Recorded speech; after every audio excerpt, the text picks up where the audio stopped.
Gwe Ipjilidach. Hello and welcome to the beautiful Queen's Place Emera Centre here in Liverpool for day number 4 of the 2023 Don Johnson Memorial Cup, sponsored by Mercy Seafoods and Best Western Plus in Liverpool. The tournament to determine the best Junior B hockey team in Atlantic Canada. And as you saw in your opening shot there to start the game, 3 pucks sitting on the red line in what we are filing under the "we can't believe we're talking about this on day 4. Michael Petter joined alongside Mike Barkhouse. And Mike, those 3 pucks just exemplify the absurdity of one of the major storylines of this tournament in day 4.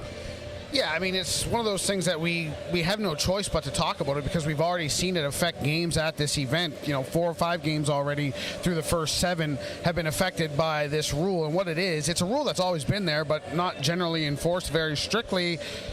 We're being told that it was an edict coming into this week that the committee wanted it enforced, and that rule is if anybody crosses the red line, the center ice red line, during warm-up for any reason, there will be assessed a 10-minute misconduct at the beginning of the first period.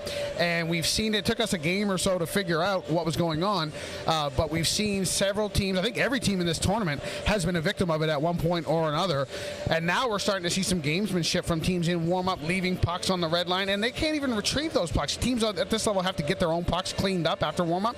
They can't even get those pucks on the red line because they'll still be penalized and given the 10-minute misconduct. So now the arena staff have to get off the Zamboni, or the guys doing the nets have to pick those pucks up because the teams just can't. It's one of the more bizarre things I can remember in recent times. And like you mentioned, it is a actual rule that can technically be enforced in every game at every level of hockey, but it's one of those rules that is never enforced because the intent of the rule is you can't cross center ice to mix something up with the other team prior to the game. But it's being enforced to the letter, to the absurdity of the law here at this tournament, and we're seeing the effects of it. And you're seeing teams that might be trying to bait the other team into grabbing a puck and getting it. Because if you put your stick on the red line to grab a puck, that's considered an infraction, and that will be penalized. So, again, let's get this out of the way now. We're talking about it now. It's a big day here at this tournament. big implications on this day. So let's get this out of the way now. I don't mind talking about it now, but after this, it's out of our system. We'll leave it alone for the rest of the day anyway. Yeah, I agree. I don't want to talk about it again, but unfortunately we had to. Let's take a look at this matchup. We've got the Kensington Vipers, the champions of Prince Edward Island, who come in with a record of 1-1. They're the only team that has only played twice. They have their 2 games today, so they'll be done by the end of this evening, taking on the Kent Coyotes out of New Brunswick, who come in first place with a 2-1 record. However, their loss came in overtime, so they have 7 points. They can clinch first place in the round robin with even a victory of any kind, whether it's in regulation or overtime, in this game here this afternoon. Yeah, and Kent has been one of the more impressive teams that we've seen thus far. They've got a couple guys out of the lineup today that we'll talk about as things get underway. But really, for Kensington, it might be a benefit to them to have their 2-game day come on the final day of the round robin. They really do control their destiny, maybe more so than the other teams. They have 2 games today to really seal their fate and qualify for that Saturday semifinals tomorrow. I got a kick out of a tweet from the Kensington Vipers. It wasn't long ago. I think it's within the last hour and a half or so. They put a tweet up on Twitter, and it basically said, back in something along the lines, and I'm paraphrasing, back in action today, could finish first, could be knocked out of the tournament. They completely runs the gamut. Anything, one extreme to the other could happen today. They could wind up in first at the end of the day, or they could be going home. So it just shows you how wild this tournament format can be. The only thing we know for sure, the Kent Coyotes will be playing tomorrow. Because the Kent Coyotes have 7 points, because they got 2 points for a win and 1 point for an overtime loss. So regardless of the outcomes, the worst they can finish is 4th. They could still finish 4th, technically, but the worst they can finish is 4th. They know that they have a semifinal spot at least because they had that loss come in overtime.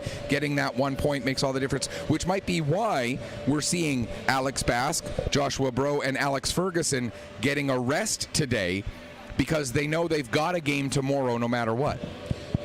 We'll certainly hope that that's exactly what it is. That's three very good hockey players for the Kent Coyotes, not guys that you want to lose injured. So hopefully it's not an injury of any kind, and hopefully it is just that kind of managing your lineup, so to speak, getting some guys into lineup to say they could play a game at the Don Johnson Memorial Cup. So we'll continue to watch it as we do watch the lineups for all of these teams. But just really looking forward to this day. Again, you'd like to think Antigonish has a line on one of those semifinal spots now, sitting at 5 points.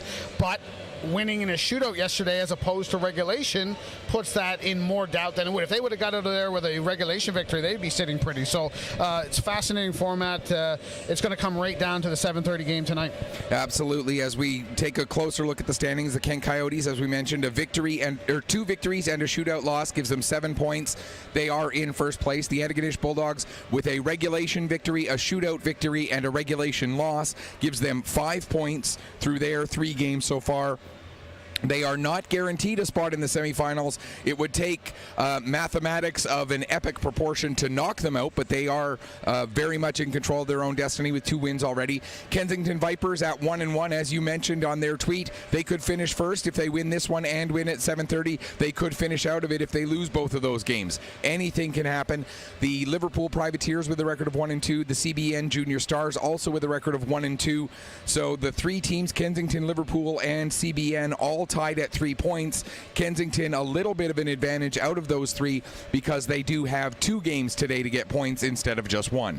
And your standings are accurate, yes, that you have listed, but if you look at yours, you have everything's correct there, but you see the goal difference for Liverpool is +1, for Kensington and CBN, who are there tied in points with. Both of those teams are at -2, so technically Liverpool are in 3rd place in this tournament right now in the standings. So you can see what one game, what kind of a difference it can make. Liverpool was dead last at the start of yesterday. They win 1 game, now they're in 3rd. So the topsy-turvy nature of these tournament standings, stay with us all day because every single game matters here right now. Yeah, the only reason I've got Kensington on 3rd on the standings that I've got on my sheet is because they've got that game in hand. You know, I look at games in hand as almost being as good as having at least 1 point, just on the off chance that they get something. Now, of course, if they lose this game, then it's a 3-way tie at 1-2.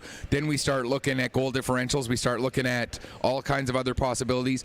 Of course, very quickly, tiebreaker situations. If it's just a 2-way tie, it is the head-to-head result. If it's a 3-way tie and they all finished 1-1 against each other and all of those games end in regulation, then we go to goal differentials. But if all 3 teams are 1-1, but one of them won in overtime or lost in overtime, then it's points accumulated in head-to-head games that goes prior to goal differential. So there's so many scenarios, so much that could still happen in this tournament. We got 3 games left today to determine what those semifinal matchups are going to be tomorrow.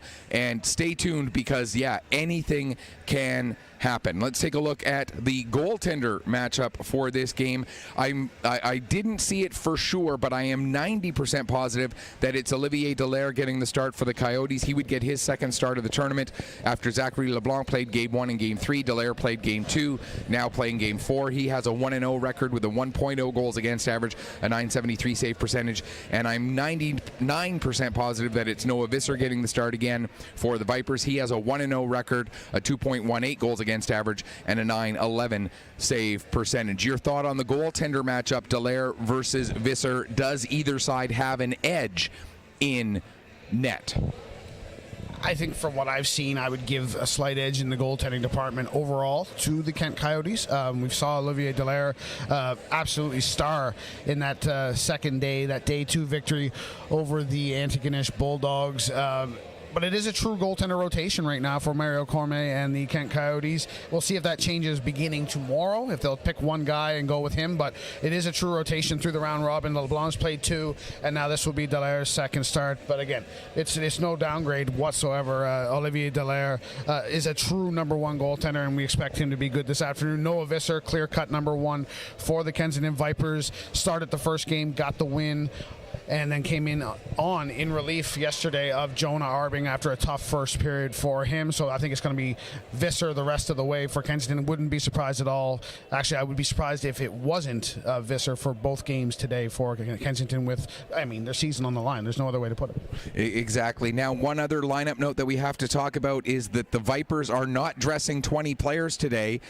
They only have 19 players dressed because of the suspension to Max Centner for the major penalty that he took yesterday.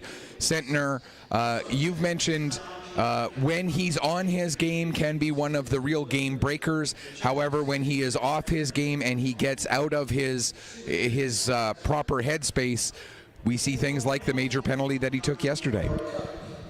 And that's the thing.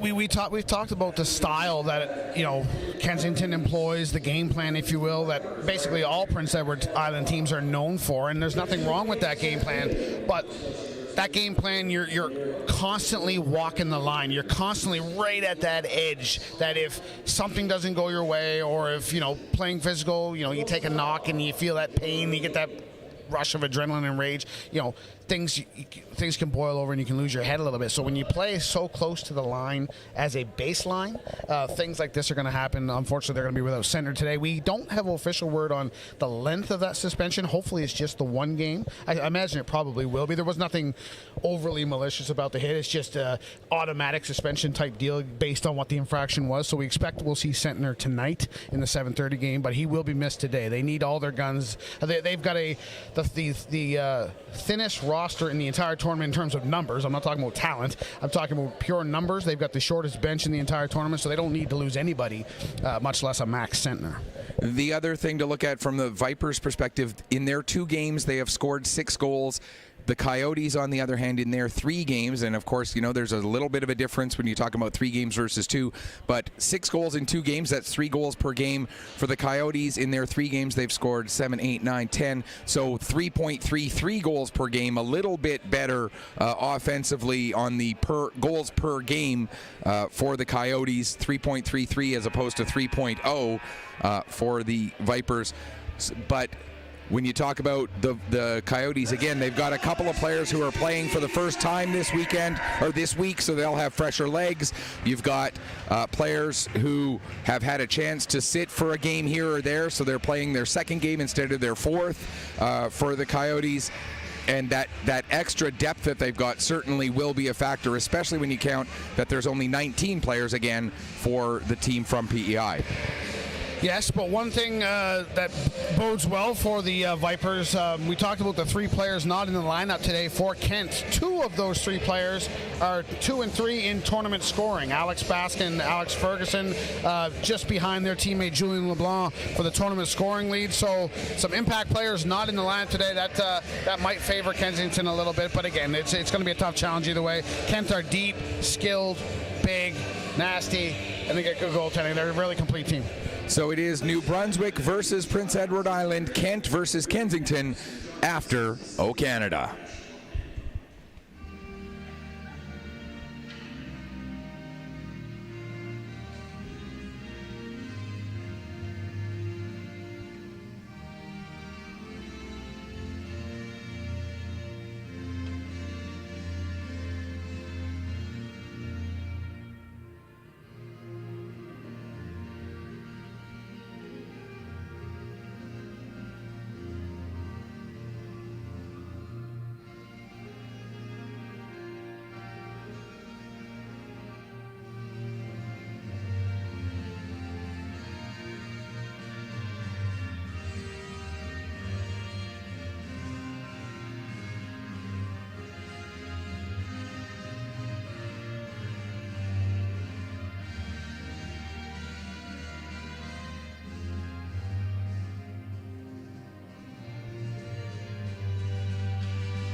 And I realize fans of the Coyotes might not be aware that we've been alternating back and forth because every single Coyotes game has had the play-by-play voice of Mike Barkhouse.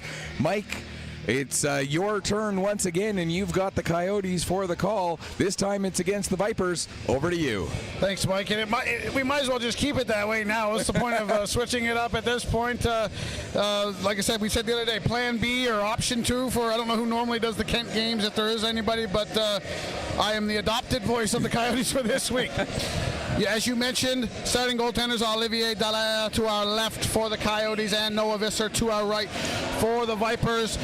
Coyotes moving right to left, or left to right, excuse me, on your screen in the whites with black pants and wine and black on the sleeves. Vipers moving right to left in their black sweaters with red and white striping and black pants. Underway here in Liverpool, day number 4 of the Don Johnson Memorial Cup for 2023. It's been an outstanding event so far. And we've got the biggest day of them all to date here today to decide the 4 teams that will compete in the semifinals tomorrow. And we got to give a quick shout out to the organizing committee, particularly the volunteers who've been working in the hospitality suite. They've been so fantastic, particularly treating us like royalty, and we really do appreciate all of their hard work as well. Yeah, I was definitely going to mention that on the weekend, but there's no harm in mentioning it more than once. Everything you just said echoed the maritime hospitality that is so famous throughout North America and the world is on display here this week in Liverpool, and looking forward to spending a couple more days with the fine folks here in the Merseyside, I think they call it. And part of that was because with only 11 seconds having gone after the first whistle, there was nothing really to analyze, so I had to figure something to talk about there. Beaulieu tries to get this down low. Stepping in front of that are the Coyotes. Now Drysdale draws back into the lineup after missing yesterday's game. Here comes Mathieu Poirier. Now he's hauled down. Are we going to see our first penalty? No, we are not. Everyone looked to the official there, expecting almost an arm to go up, but it was not to be. So looking for our first shot on goal in this hockey game. We might see it here. Ryder Howitt, 2 goals for him yesterday. He's in. He waits. He passes it over looking for Ryan Richards, and that doesn't connect. Howitt, if he could do it over, might have elected to take the shot. Here comes Sebastien Gould now, and a good poke check by Noah Visser. Now pace is starting to pick up here. The blood is starting to flow through the legs, and everyone's into it. William Smith now. Ahead to Richards on the half wall. He'll send it out to the red line. Frederick Casey sends it back in. He missed yesterday's game as well, and he lays a big hit there in his return to the lineup on Richards. Reese Wyand now. Busting down his off wing, cuts inside, trying to get the shot. He scores! Reese Wyand with a beautiful individual effort, and not even a minute and a half into this game, the Vipers lead. What a goal by Wyand as he was able to cut through several Coyote defenders. Stick handling in the phone booth. For those of you who are old enough to know what a phone booth is, you get the analogy. And a great play there by Wyand, and for him that's his first goal, 2nd point on this tournament. There'll probably be 1 assist on that goal. I doubt there will be a secondary helper, but hey, I've been wrong before. But yeah, Reese Wyand putting his team on his back right there. That's a guy who wants to play tomorrow, and he just may. Carson McKay now sends this inside the Kent zone. Frederick Casey there for that. Sends it over to his defense partner, Alexis Maillet, making his tournament debut this afternoon. Casey sends it deep. McCormick gives chase on the far side. He'll poke that out into neutral ice, and now Alexis Maillet has to chase it back.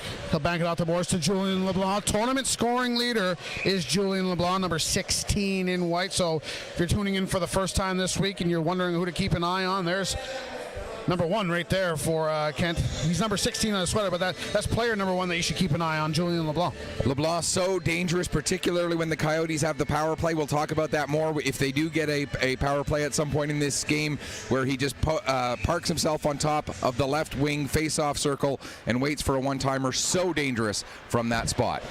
Still waiting for our goal announcement here. We know it's Reese Wyand's first of the tournament. We'll see what the particulars are any second now, as we're back underway inside the Coyote zone. Just past the 2-minute mark of this first period. McDonald chases this back for the Vipers.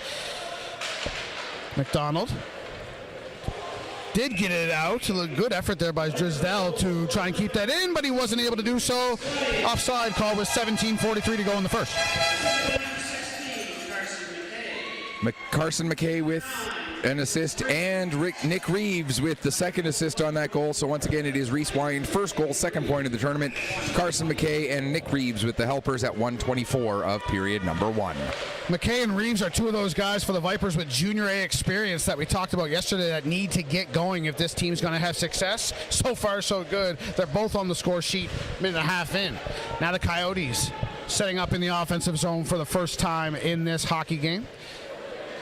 They give it away, and back comes Jesse Blanchard now for Kensington. It sidesteps the linesman, lost the puck. Now he pokes it down below the goal line. Luke Payne, the physical Luke Payne, is we're going to get a penalty here to Kent when they touch the puck. The whistle goes. Here comes the signal from the referee. It's going to be a tripping call, and the Vipers are going to the power play. Looks like it's Nicholas Bastarash heading across to the sin bin. 17-11 to go in the first. Vipers to the power play. So for the Viper power play, it is currently sitting at 0%. They're 0 for 6 on the man advantage through their first 2 games, going up against a penalty kill that is killed off 8 of 10. That's an 80% kill efficiency for the Kent Coyotes so far when they are down a man. Shot from Beaulieu there, got through, right on. Dallaire made the save, spilled the rebound for a quick second, but gobbled it up before Carson McKay could jam away at it. Just 7 seconds off the clock in this man advantage. And not much to talk about out of those 7 seconds other than the fact that the Vipers won a draw, got a shot away as a result. They win a draw again. Beaulieu over to Reeves. Nick Reeves, former Summerside Western Capital. Snapshot through traffic, redirected. Pad save, Dallaire. Rebound was there. And Jeremy Casey clears it the length of the ice. Visser out of the net to play it, or leave it, I should say, for Reeves. And the Vipers set up behind the goal. Here comes Wyand, the goal scorer. Reese Wyand. He can skate. He takes it in the corner now. Banks it off the boards to McKay. McKay trying to get it to Brett Ballum, who's got a couple goals in this tournament. But nothing doing there. Beaulieu back for it. He's the power play quarterback for the Vipers. Banks it off the boards to Wyand. He'll send it deep. McKay gives chase, and he'll get to it first. Comes out the near side. Carson McKay, former South Shore Lumberjack. To Beaulieu. Shot there. Redirected in front by Ballum, and that gets up over the glass and out of play. Stoppage comes with 1:07 to go in this Kensington power play. And the Vipers getting some pretty good puck possession, moving the puck around the zone well, getting some chances, forcing Olivier Dallaire to make a couple of saves. And unfortunately for the Vipers, that last one went out off of a Viper, so the faceoff has to come out to neutral ice. Puck sent in by the Vipers off this draw. Dallaire leaves it behind the goal for Julien LeBlanc. He's out there killing penalties as well, and he does good work here, wristing that the length of the ice. Under a minute to go in this first Kensington power play. Now, a couple of good decent chances. I would say maybe a 5 out of 10, 5.5 out of 10 on the chance level. Nothing too dangerous as Howitt brings it through the neutral zone for the Vipers. We mentioned earlier, 2 goals for him yesterday in that loss. Smith now keeps that in at the blue line, sends it down low. Richards walks out, centers off the body of Drisdale. It's in the net, but the referee's whistle went, and I don't think it's going to count. Now a Kent Coyote goes flying after the whistle. Everybody's arms are still in the air, but I don't think this one's going to count. And the one referee who waved it off, they're lobbying at the other referee now, and our officials are going to talk it over. Pickett's right there to give his 2 cents. Well, Richards hasn't put his arms down yet. He just went through the celebration line on the bench by himself. Don't think he's going to win this argument, though. Although they're taking a long discussion on it, and it is indeed no goal. So we will get the face-off to stay in the Kent Coyotes zone. The puck, it's one of those things where if the puck does cross the line, doesn't matter if it happens after the whistle, warranted or not, once the whistle blows, that play is dead. I'm not sure there was a debate about whether it went in or not. As this shot from Beaulieu sneaking in from the point goes over the goal. 15 seconds to go in this Kensington power play. They've come close to scoring, but no dice. Here's Frederick Casey now shorthanded. Catches up to this puck, shoots, good pad save by Visser, getting the toe on that. And that will just about do it for this power play. Just 3 seconds left now as we wait for the return of Bastarash. Here he comes across the ice. Miguel Deschamps comes out for the Kent Coyotes now. And he's got it on his stick. Richard goes wide on Beaulieu. Beaulieu's at the end of his shift. Richard shoots. That's off the goal post. Maybe even the corner where it meets the crossbar. Coyotes almost tie it past the 5-minute mark of this first period. We thank you for watching this afternoon, wherever it is in Atlantic Canada you're watching from, or the world for that matter. Day 4 of the Don Johnson Memorial Cup. It's been outstanding. Julian LeBlanc now trying to get it to Bro in the slot. That doesn't connect, and now away comes Noy. Rankin Noy going wide on Maillet. Noy looking for some help. Not going to find it. Now Howitt in to take that puck right back. Good forechecking there from Ryder Howitt. He's really grown on me as this tournament's gone on. And now a whistle here in front of the Kent bench. Too many men on the ice is going to be the call. I think we're going to see another Kensington power play here. It's one of those situations where the puck came right in front of the Kent bench as they were trying to make a change. And if it hits a skate or hits a stick, and it looks like it's going to be Maxime Poirier, one of the 3 M Poiriers in the lineup today. There's Maxime, there's Mathieu, and there's Miguel. And it's going to be Maxime in his first game in the tournament, getting on the score sheet by serving a bench minor for too many men. Shots on goal, 5-2 in favor of the Vipers. 0 for 1 on the power play, but the first power play did generate chances, so we expect more of that here. 14-17 to go in the first period. Kensington with the 1-0 lead on Reese Wyans' first of the tournament. And here we go. Vipers control off the draw. Beaulieu walks to the middle, fakes a shot, gets over to Richards on the far wall. Richards has a look, walks to the middle. Oh, sorry, that's Reeves, not Richards. Gets over to Wyans, shot right on, and that's gloved and held by Dallaire. 13 seconds gone in the man advantage. An 8 versus a 9. Both names start with R. We'll forgive you for that one. And similar in stature. They both shoot yes, left-handed. Exactly. That's the trap. It's the broadcaster's trap, I swear. And now we're going to get a quick conversation over at the timekeeper's bench. And is Kensington getting a penalty? I mean, I don't have the answer for you. I'm kind of wondering myself. The door is open on the Kensington penalty box, so yeah, it looks like McDougall's heading to the box. Not sure what happened there. We'll get an announcement, obviously, but referee coming over to explain things now to the coaching staff of Kensington. And facing the wrong way that we can't read any lips. Just turn and look at him from the other way so we can read your lips. But nope, that's not going to happen. So we'll play 4-on-4 for 1 minute and 47 seconds. And when you talk about this Kent Coyotes team and how fast they are, how well they move the puck, having this extra ice of 4-on-4 for 1 minute 47 could be favorable to the Coyotes. Yeah, it's going to be a very short Kent Coyotes power play when this 4-on-4 situation shakes out. So that's the Kent penalty announcement. That is not what we're looking for. Now Visser makes a save, gets run into, and that's not popular with the Kensington Vipers. Scrum ensues in the crease. We'll see if anything extra comes out of this. I got to think the referee will take somebody, and it looks like he's signaling a head contact infraction. And that is indeed what the penalty is. The question is, who's it going to be? It looks like it is going to be Mathieu Poirier.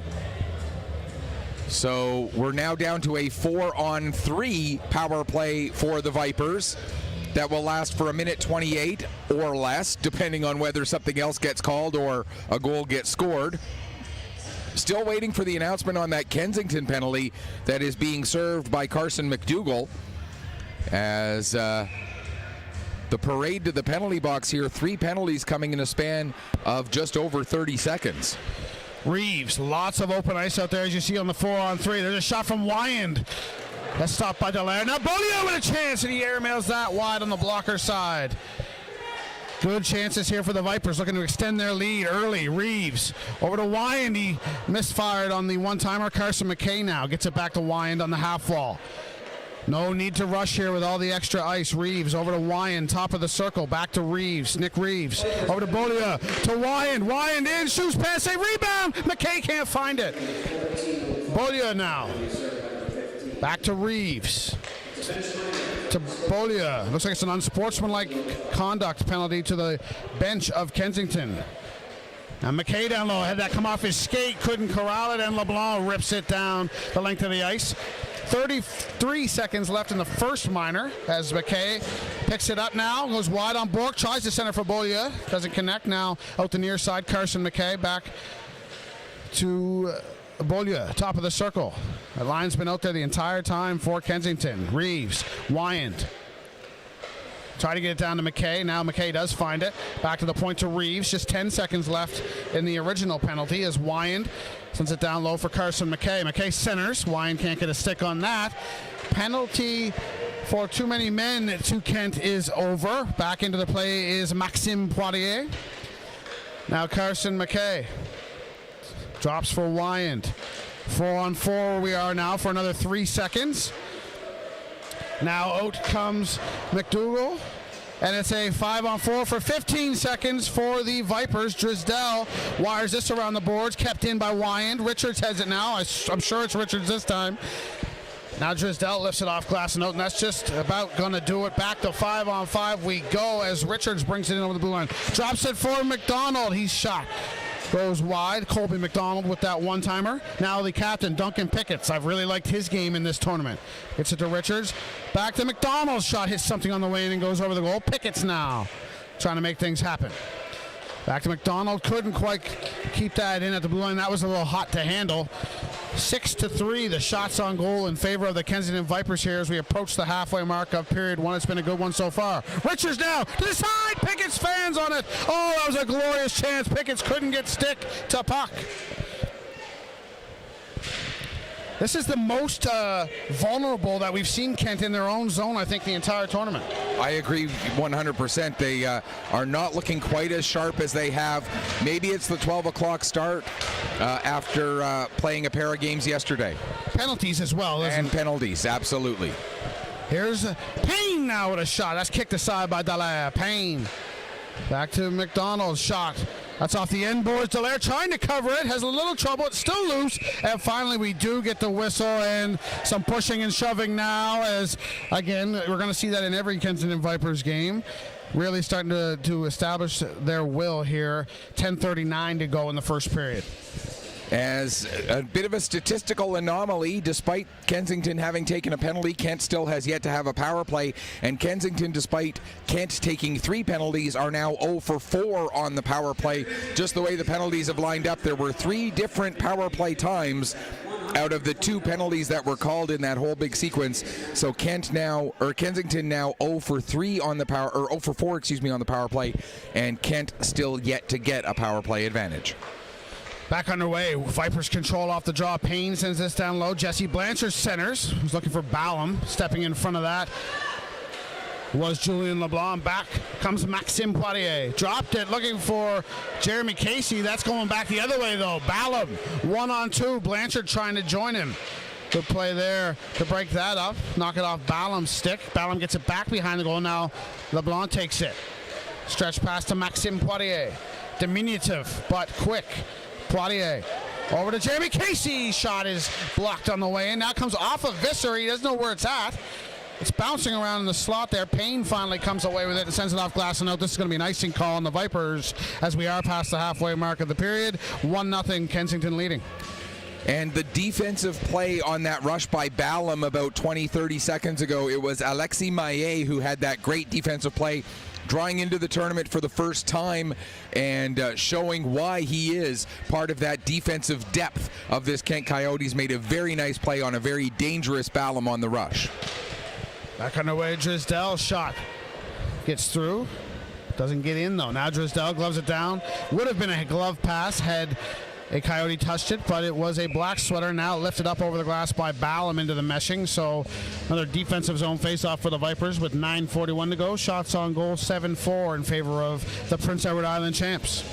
And it really doesn't feel like, you know, an almost doubling shots. I mean, 7-4, yeah, that's still only a difference of 3, but it's almost double if you look at it from the other perspective. But it really doesn't feel like that. But it is partly because of all the power play time that the Vipers have had. McDougall bumped off the puck, and now Miguel Deschamps to the corner. Leaves it. Trying to get a number down there. We're at a less steep angle here on this side of the arena, so sometimes that blurry glass down there makes it hard to see in that corner. Miguel Deschamps. Little miscommunication there with Pierre-Luc Arsenault. Coyotes will have to start over. Nicholas Bastarash now. He takes a bump. Bastarash has been really good in this tournament on the blue line. We talk about LeBlanc. He gets a lot of the accolades, but Bastarash, Gabriel Poirier, it's been a lot of good, strong pillars of strength on that Kent blue line. And you mentioned Gabriel Poirier. He took a bit of a nick yesterday, was down for a couple of minutes, or out of the off the bench for a couple of minutes, ended up being able to come back, finish that game. He's back in the lineup again today. A big, strong, strapping defenseman, as so many of these defenders are for the Kent Coyote lineup. Looks like the Vipers' biggest fan has just arrived in Liverpool, a little bit late, but good to have him here. Bolia now fans on this chance. Now it's going back the other way.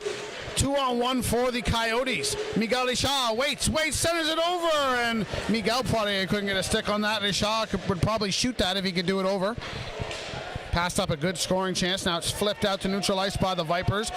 Dallaire kind of in between whether to play the puck or not. We've already noted the difference between he and his counterpart, or his teammate, I should say, Zachary LeBlanc. One loves to play the puck and goes out of his way to do so, and the other only when absolutely necessary. This puck slides down. It's going to be an icing call on the Coyotes. 8:10 to go first period. It remains 1-0 Vipers. Olivier Dallaire, very much of the Eddie Shore school of goaltending. You don't leave your crease. I remember reading the story about Shore tying his goalies to their net during practice to try and deliver that message that he didn't want them leaving. And Olivier Dallaire obviously read that same book because he very much follows that school of thought. And I think even the guys that aren't particularly good at playing the puck but still do anyway, I think part of it is they need something to make them feel into the game, and that helps them get into it. Now, whether, like I said, so even though it might be a circus act every time they come out and play the puck, that helps them get into the game and feel like they're more part of it. And if that's what they need, then that's what they need. I mean, a goaltender's got to be sharp, and he's got to do what he has to stay sharp. Brett McDonald now. Partner pass over to Cody McCormick as the Vipers try and clear. They can't. Kept in. That's Mathieu Poirier with a wrist shot. Heavy wrist shot, but it missed the net. 7.5 minutes to go in this first period. Vipers looking for an answer. Gisdell thought he might be able to come forward. He peeled back, and that allows Howitt to come right in. Couldn't get the shot away. Now he and Gisdell collide in the corner. Howitt got the better of that. Gisdell got the worst, and now here comes Mathieu Poirier to Sebastien Gould. Gould couldn't corral that puck cleanly. Poirier tries to sweep that on goal on the backhand, could not. Now they battle behind Noah Visser.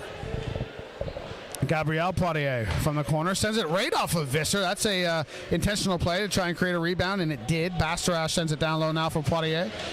Now Gabriel in the far corner. Gabriel back to Pierre-Luc Arsenault. Shot redirected on the way in. It's still loose. Pickett has it, lost it. And now McDonald has it again. He'll try and clear, and does. Gets it to the red line. Pierre-Luc Arsenault trying to catch the Vipers in a change. Couldn't connect with Gabriel Poirier. And it's icing on the Kent Coyotes with it 6:31 to play in the first period. Gabriel Poirier actually playing as a forward in this game, something that we did not see in the first 3 games for the Kent Coyotes.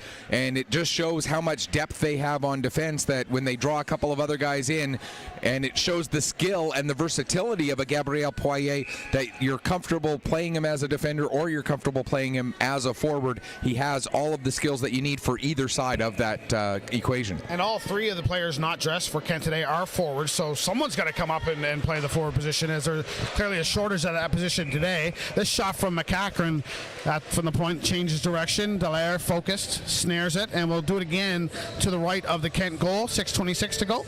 And when you're typically dressing 6 forwards and 12, or 6 defensemen and 12 forwards, defensemen obviously get more ice time. So if you're going to have that extra depth where you can rotate guys in and out, it just makes sense that it's going to be on the back end that you do that. So the Coyotes, very intelligent use of their roster spots that they have.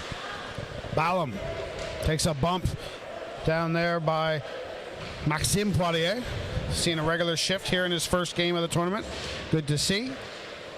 He has not looked a bit out of place. He's got it now. Trying to send Frederick Casey away. That is unsuccessful. Now Arsenault gets over to Nick Bastarash. Back to Arsenault. Through the middle. Casey gets a stick on that. Nice nifty play there to stay onside and maintain possession. Casey sends it through the slot. Nobody there in white. Ballum Spins and fires, looking for a stretch pass. Gloved down easily by Alexi Maillet. Coyotes tag up but lose the puck. Now it's lifted out by Colby McDonald. LeBlanc misses Casey with that pass. No icing as McCachran takes a bump behind his goal.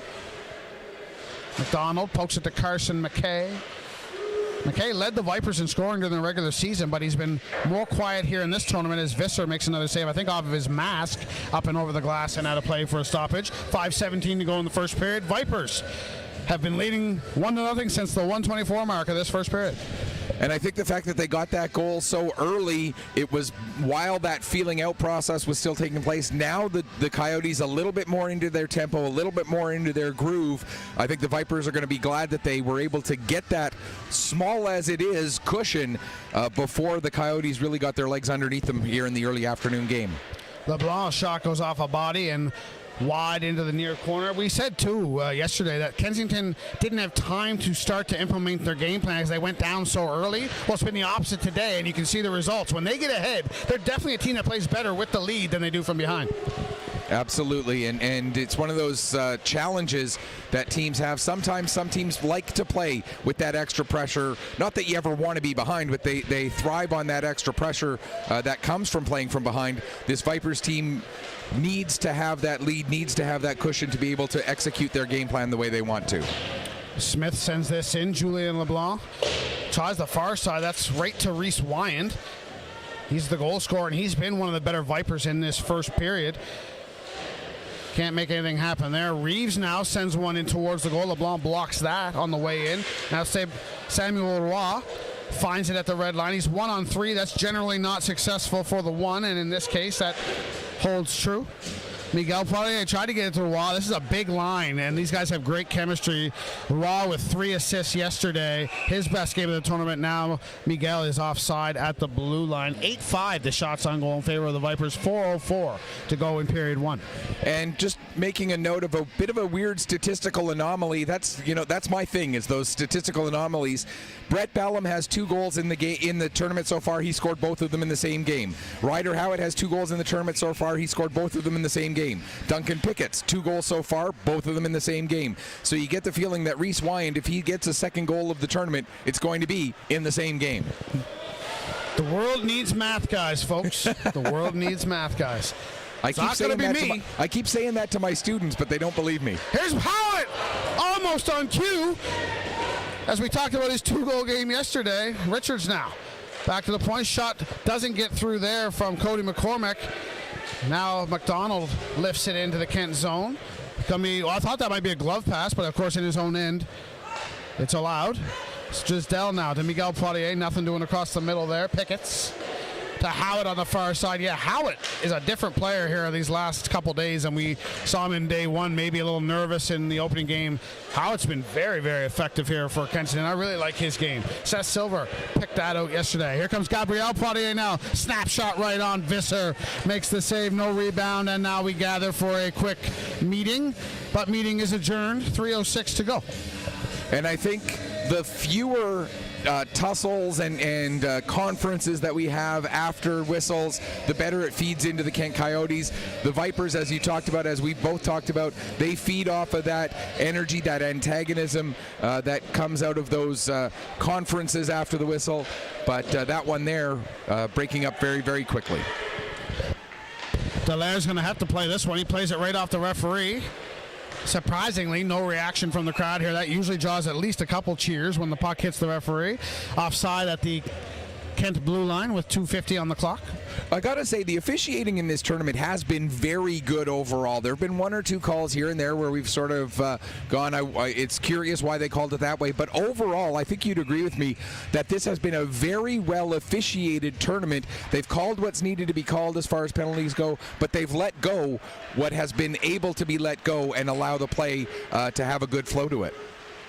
I agree, and I don't think that's necessarily been the case in other tournaments in the region this weekend or this week. That's called a tease, kids, and we'll pay that tease off in the first intermission. Back on the way here, 2.5 minutes to go in the first period. Blanchard takes a bump, and now the Coyotes take over. Sebastien Gould cuts to the middle. Gould goes wide on Payne. Lifted out, glove, got a glove on it, did Nick Bastarash. Gonna have to chase it back though as Wyand's in on the forecheck. I agree with you. I think Wyand's got another goal on his stick maybe as soon as this game. Here's a shot from Wyand. Dallaire had to be sharp there with the shoulder, hugging the post. Keep that out. 2 minutes to go, first period. Smith, as the Vipers press for another. Redirected in front by Reeves. Great save, Dallaire. He was leaning right, and then all of a sudden the puck went back the other way. Somehow gets a body on that and holds it. Great work there from the Kent goaltender. Getting his body in front of it was not the hard part for Olivier Dallaire there. The puck was still going to hit him regardless. What made that play so great was the way he was able to adjust his movement to get down on top of that rebound as quickly as he did. A fantastic play by Olivier Dallaire in the Kent Coyote net. And two different body types for the two Kent goaltenders. I think if Zachary LeBlanc, as good as he is, was in goal, that might have been in the net. Dallaire covers a lot more room in the net initially before any movement is involved. So, yeah, the big body helps Dallaire there. Absolutely, and like I said, you know, the way he was moving his body, that puck was going to hit him regardless of that redirection, but the ability to have the agility to adjust the direction that he was moving was so key on covering that rebound, because there were a couple of Vipers right there who would have, if they had been able to get their sticks on it, made it a 2-0 game very quickly. Back underway here, closing moments of the first period. It's been a good one. Hope you're enjoying it as much as we are. Nick Reeves on the far side waits for that puck, and now away he goes. Maillet leans on McKay down there, comes around. Smith keeps it in at the near point. Smith, wrist shot right on. Dallaire sees it, stops it, no rebound. His 10th save of the afternoon comes with 1:21 to go in the first. And not a big surprise that out of the 17 shots in total, you mentioned his 10th save, 6 shots coming to the other end. Noah Visser with 6 saves on those 6 shots. Not a big surprise that we are seeing a very low-scoring first period with these two goaltenders in their nets. And it's comforting, and it shows you how complete of a team the Kent Coyotes are. A game where certainly this has been their worst effort of the tournament, from blue line to other goal line, but you've got your goaltender there to bail you out when you're not putting pucks in at the other end. So no real discernible weakness from this Kent Coyotes team from what I can see, as we have 1 minute to go in period one. Smith, cross ice for Wyand, look out, you can see that coming, and Drysdale gets into Wyand, and Wyand's going to say, okay, that's enough, we'll try this again in after the flood. Beaulieu's got to wait as he's got a teammate in an offside position. Dallaire gloves that down, leaves it for William Bourque. Got to be careful here as the back pass to Drysdale set him up for to be right into the forecheck of Ryder Howitt. Now Richards flips it ahead, trying to let Howitt catch onto it. 30 seconds to go in the period. Howitt shoves Drysdale. Now Pickett leans on his man in the near corner. 20 seconds to go in the opening frame. Richards dispossesses his man, Casey. Now the Coyotes come away. Time for a scoring chance here. 10 seconds on the clock. Jeremy Casey, snapshot. That goes wide, and that should just about do it for the first period. 5 seconds to go. Pickett's away with it. He might as well just wind and fire. You can hear someone on the bench yell, shoot it. He does not, and the buzzer goes to end an entertaining opening 20 minutes here. Day 4, game 1 of the Don Johnson Memorial Cup. I should say game 8 overall. 1-0 Vipers. Shots on goal end up 12-6, but other than the penalty time, it really wasn't a double shots one side to the other type of a period for the feel. But as you've said, and as I've said so many times in this tournament, by the time we get to period number 3, at some point in period 3, we're going to see that those shots on goal end up even. It's been the case time and time again. But I want to come back really quickly before we do a period summary to that hit delivered by Drysdale. If you're a coach and you're teaching youngsters how to deliver a body check, use that video footage, because that was exactly how you deliver a hit. It was clean. It was right into the upper chest. Absolutely perfectly delivered body check by Drysdale on Wyand there with about 40 seconds left in the period. So just the one goal in that period. Reese Wyand, his first of the tournament. Carson McKay and Nick Reeves with the assists. Just 124 in. Nothing from that point on. what's being said in the rooms between the periods here? I think for both teams, or for Kensington, it's stay the course. We're playing well. We're out shooting them. We're out working them in the offensive zone. We've drawn penalties. We've done all the things right. So just continue to stay the course. Play with this lead. Let Noah Visser have time and space to make the saves that he needs to make. For the Kent Coyotes, I think the number one thing is to be a little bit more aware of where you are in your defensive zone when you're on defensive coverage. A couple of times the Kensington Vipers players have been able to find empty space because the Coyotes have lost their positioning, lost where they need to be in the defensive zone, and that's what created some of those chances. So it's just a bit more awareness on the Kent Coyote side of where you are defensively in your zone when the Vipers get some sustained puck time. He's Michael Petter. I'm Mike Barkhouse. 20 minutes in the books here at the Don Johnson Memorial Cup. Vipers with a 1-0 lead. We're going to pause for the first intermission, thanking our friends at Mercy Seafoods and the Best Western Plus Liverpool for their corporate support of this event. Without corporate partners like them, events like this just do not happen. We thank you and endorse those two local brands. 20 minutes in the books. We're going to pause for the first intermission, and I promise I'll pay off that tease about something going on in a different tournament in the region. Don't let me forget, Mike. We'll bring that to you when the start of the second period gets underway in about 12 and a half minutes. You're watching the Don Johnson Memorial Cup. Come back and see us for the second.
Welcome back as we get ready for the start of the second period here. The Kensington Vipers holding the 1-0 lead on the Kent Coyotes after the opening 20 minutes of play. Michael Petter alongside Mike Barkhouse.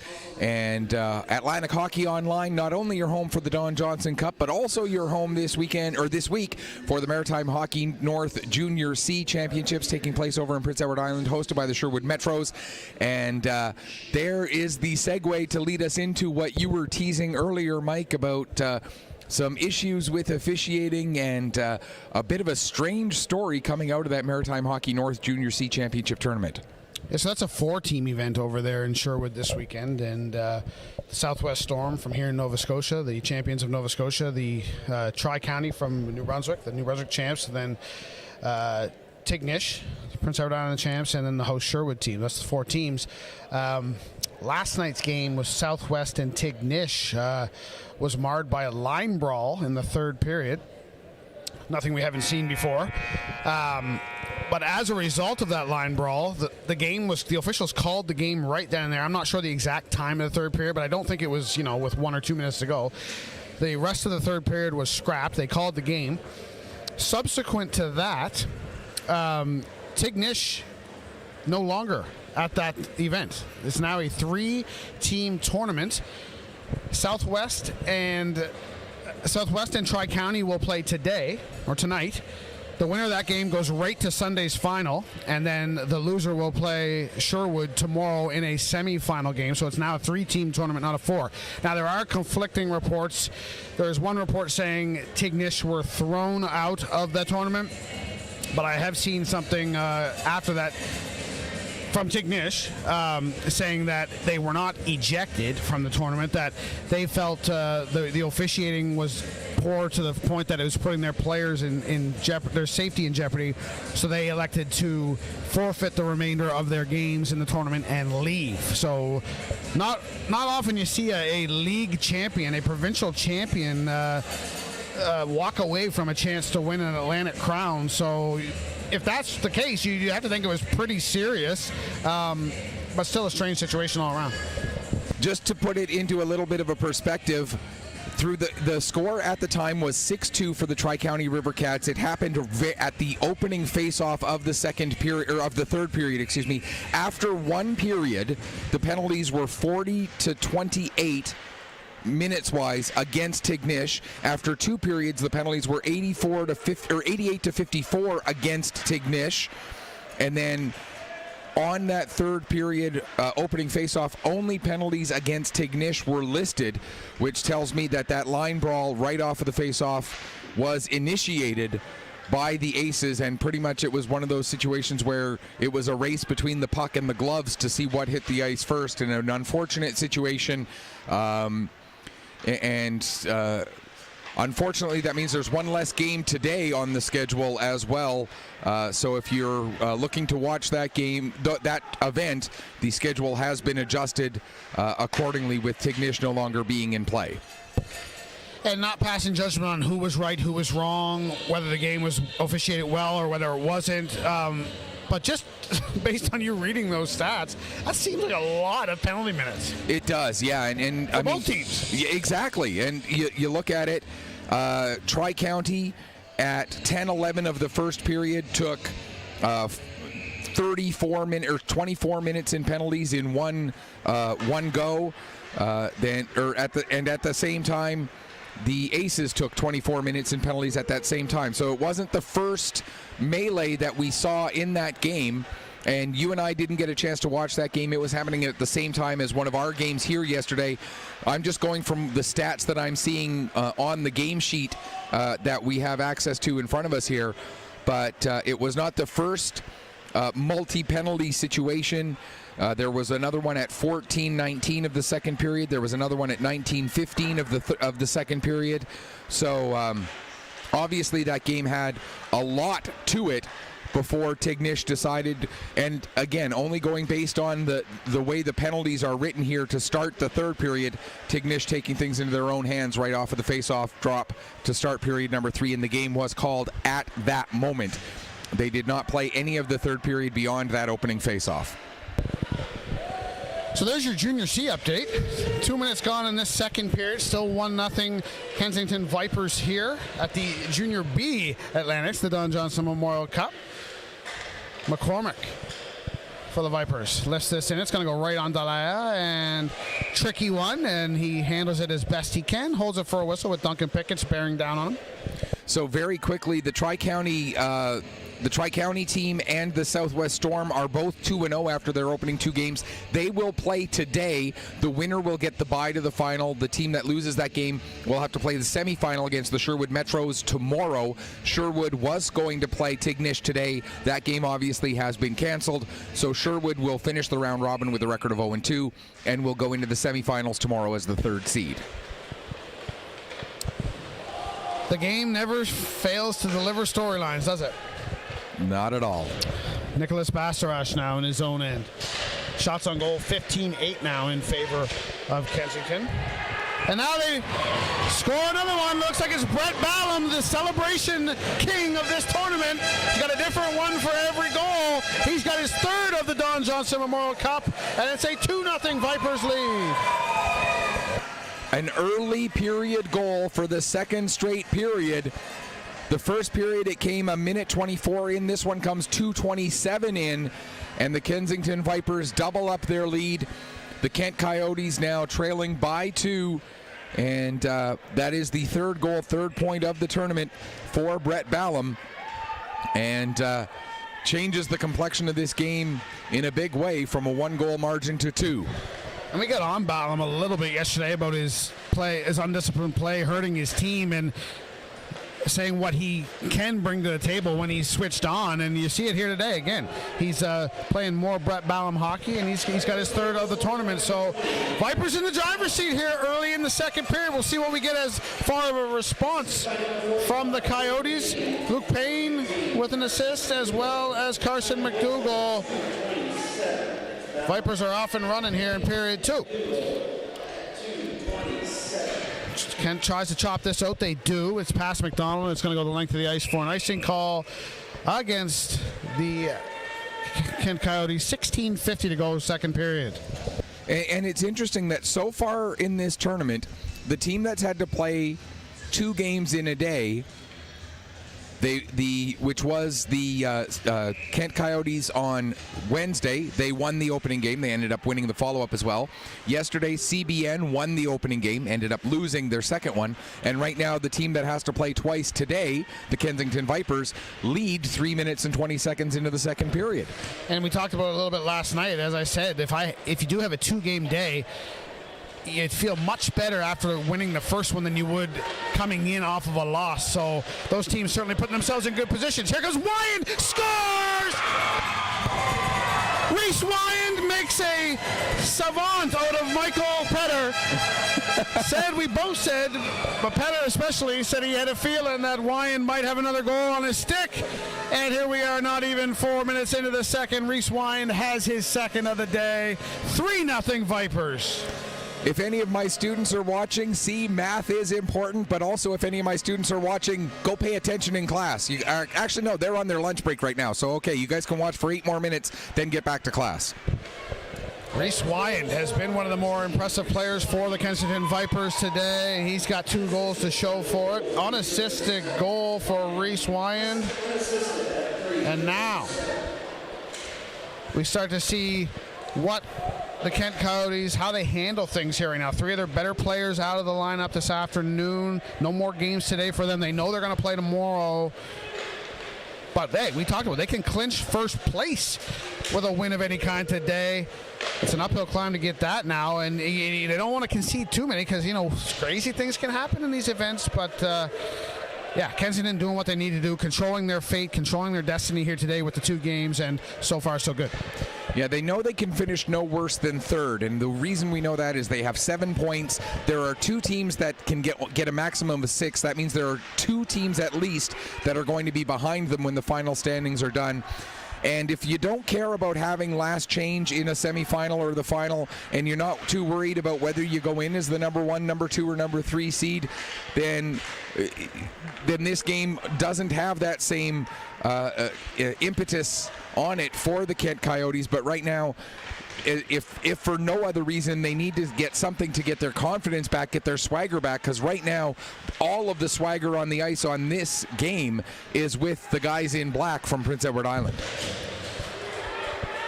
Ballum now, right back out there after scoring that goal. Flips it out to neutral ice. LeBlanc pokes it over to Cedric Bastarache. He scored the tying goal against Antigonish yesterday. Now we're going to get a penalty as Kent player was in all alone on Visser, one-handed on the goal. Visser made the save. Now another scrum after that play. There's a glove out here at the top of the face-off circle. That's Julien LeBlanc's glove. He'll go to retrieve that. We'll see. This penalty most certainly will be against the Kensington, you would think. It's just the number and the infraction. It looks like it's William Smith to the box. And so this is going to be the first power play of the game for Kent. And we can now tell you their power play coming into this game has been stellar. 4 of 7, 57.1% scoring efficiency on the power play, but it's going against a penalty kill that has been very good this week as well. They've killed off 9 of 10 shorthanded situations, have the Kensington Vipers. That's a 90% efficiency. And again, to my math students, see, knowing your conversion from fractions to decimals is important. And this might be what you just talked about, something that is needed to get this Kent Coyotes team back on track in this game. Power play opportunity, a very good power play that they have. This might be it. No Julien LeBlanc right now. He was out there drawing that penalty, essentially. So he'll have a quick rest before he gets out there on this power play. Here's a shot right on from Miguel Poirier. That's kicked out by Visser. Kensington trying to clear. Nicholas Bastarache keeps that in. Sends it over to the point to Pierre-Luc Arsenault. Arsenault. Wrist shot. That's off of the stick of Reeves and goes over the goal. 1:25 to go in this power play. Bastarache to Jeremy Casey on the far boards. To Cedric Bastarache. He scored the tying goal, as I mentioned, versus the Antigonish Bulldogs with 45 seconds to go in that game yesterday, forcing overtime. And that's what may turn out to be a very large point for the Kent Coyotes in this event. Arsenault, Bastarache, one-timer save, big rebound from Visser. Bastarache can't find it. Should be saying Nicholas with the shot. Cedric couldn't find the rebound. Vipers clear, and a big roar from their supporters here as we're under a minute to go in the power play now. Still 3-0 Kensington leading. And here comes LeBlanc through neutral ice. Very impressive player, tournament scoring leader, and he's a blue liner. McCachran clears this out. Another penalty coming now. This one's going to be to Kent as well, or sorry, to Kensington as well. The Arsenault just says, here, touch this puck so we can get a 5-on-3. Pickett's to the box. And it's a 5-on-3 for 35 seconds for the Kent Coyotes. Yeah, Julien LeBlanc had his stick in his hand, and then a moment later he didn't because of that two-hander by Duncan Pickett's knocking the stick out. And that's one of those ones that's going to get called every single time. The referee given no choice, especially when it happened right in front of him.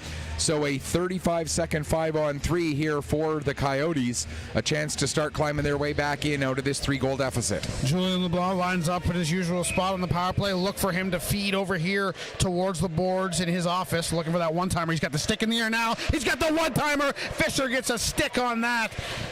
Wow. You know it's coming, and it still almost ends up in the net. There's no defending it, really. LeBlanc again, stick in the air. This time he goes back to her feet to Poirier, and Visser gets across.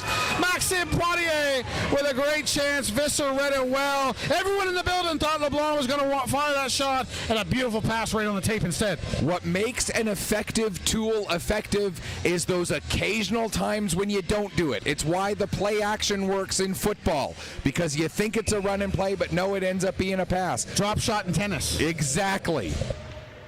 We are full of cross-sport references this week. It's that occasional time when you don't do what's expected that makes it dangerous. He does what's expected there, and he just doesn't have the accuracy. He wires it over the goal. First penalty is over. Smith returns. 1:25 to go in the Pickett's penalty. So it's still a Kent man advantage here.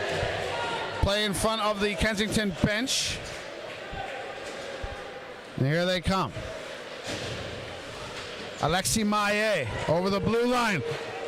Gets it over to, I think that's Miguel Shaw. Redirected front footer. Casey Visser makes a save, and the Vipers clear. This has been the best performance we've seen from Visser in this tournament so far, for my money. And that's saying something, because Noah Visser has been fantastic in both previous games for the Kensington Vipers. In my mind right now, he is the front runner of a very big, very good field for top goaltender in the tournament. Wow, it's a bold statement.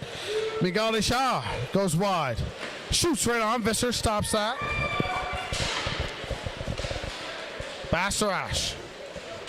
Over to Jeremy. Casey shoots. Visser might have got a piece of that as well. It goes up and over the goal. Shaw. Pinned against the wall by McCormick. Shaw. Back to the point to Nicholas Bastarash. Bastarash slides into the shot. There's a player at the back door. That's Casey. Tried to find him, couldn't. Under 10 seconds to go in the mile. This is going to be a big momentum swing if they can kill this off. Wyatt now, big collision with Bastarash.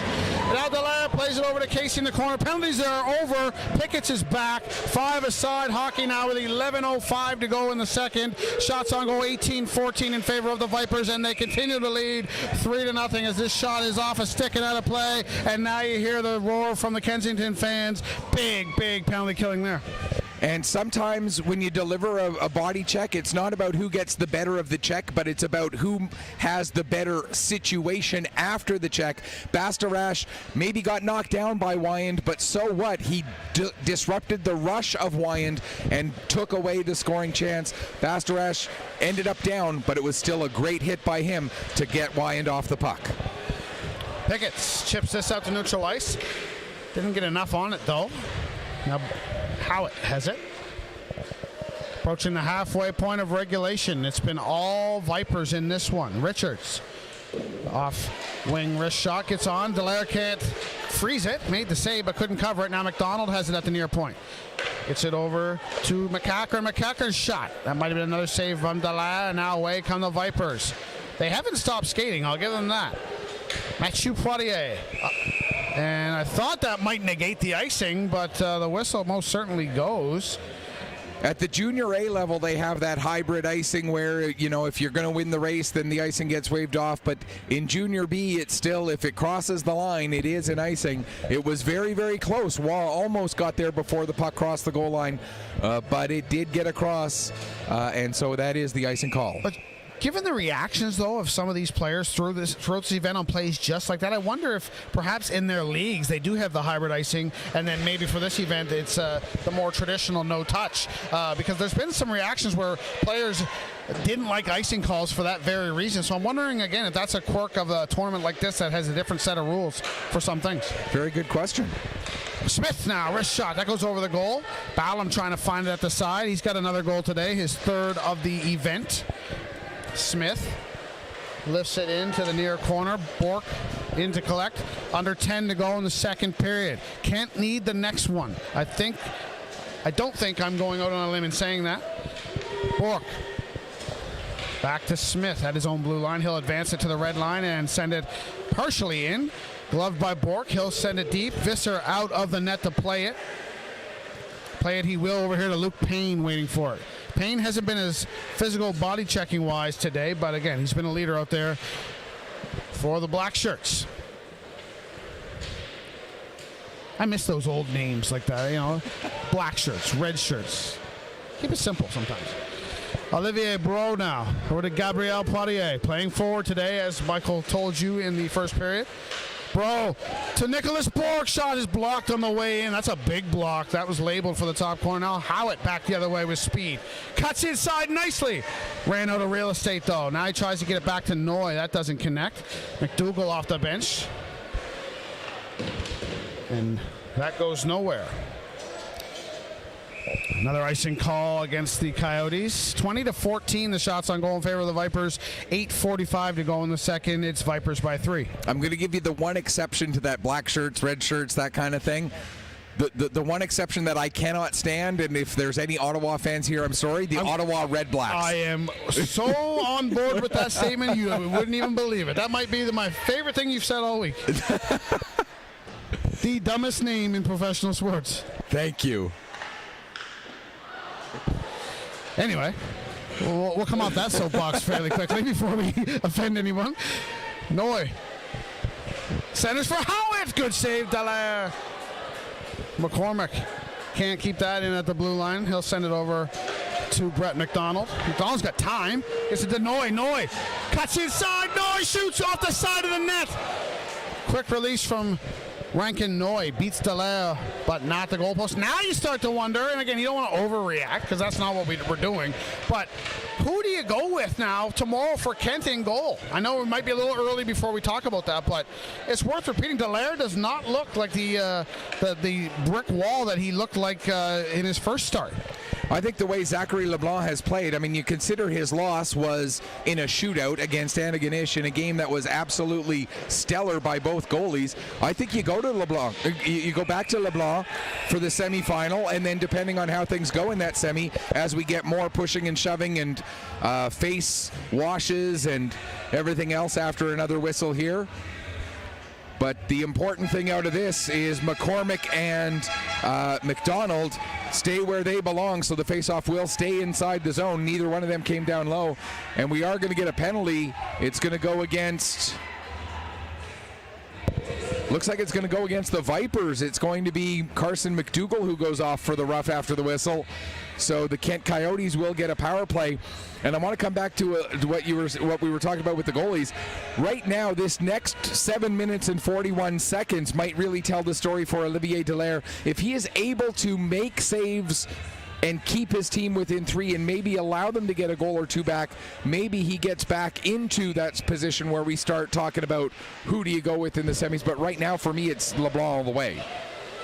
Someone in the know might be listening to us right now and just laughing at us going, listen to those two fools talking about this. We might be just totally overthinking this, and it might just be a true rotation. The mind of Mario Cormier may already be made up, and he might know that he's just going to go goaltender for goaltender the whole way through. So we might be talking about this for nothing, but hey, sometimes we got to do these things. So here we go. Third power play of the day for Kent underway. Chance to cut into this 3-goal lead. And a goal for Kent would do this game a lot of good. Not that it hasn't been a good game. Don't misinterpret. Cedric Bastarache now sends this deep. Smith blocks it, or knocks it down more accurately. Sends it out to neutral ice. Bastarache can't come down. And now all tangled up there inside the Kensington zone are Cedric Bastarache and Nick Reeves. They separate finally with the coaxing of the linesman down there. Miguel Poirier gets the red line. Thought he was going to dump it in. Sends it over far side for Pierre-Luc Arsenault. Under a minute to go in this Coyotes power play that's been pretty toothless so far here on this occasion. Maillet. Down low for Miguel Poirier. Being watched by Smith. Poirier uses the long reach to sweep it out in front.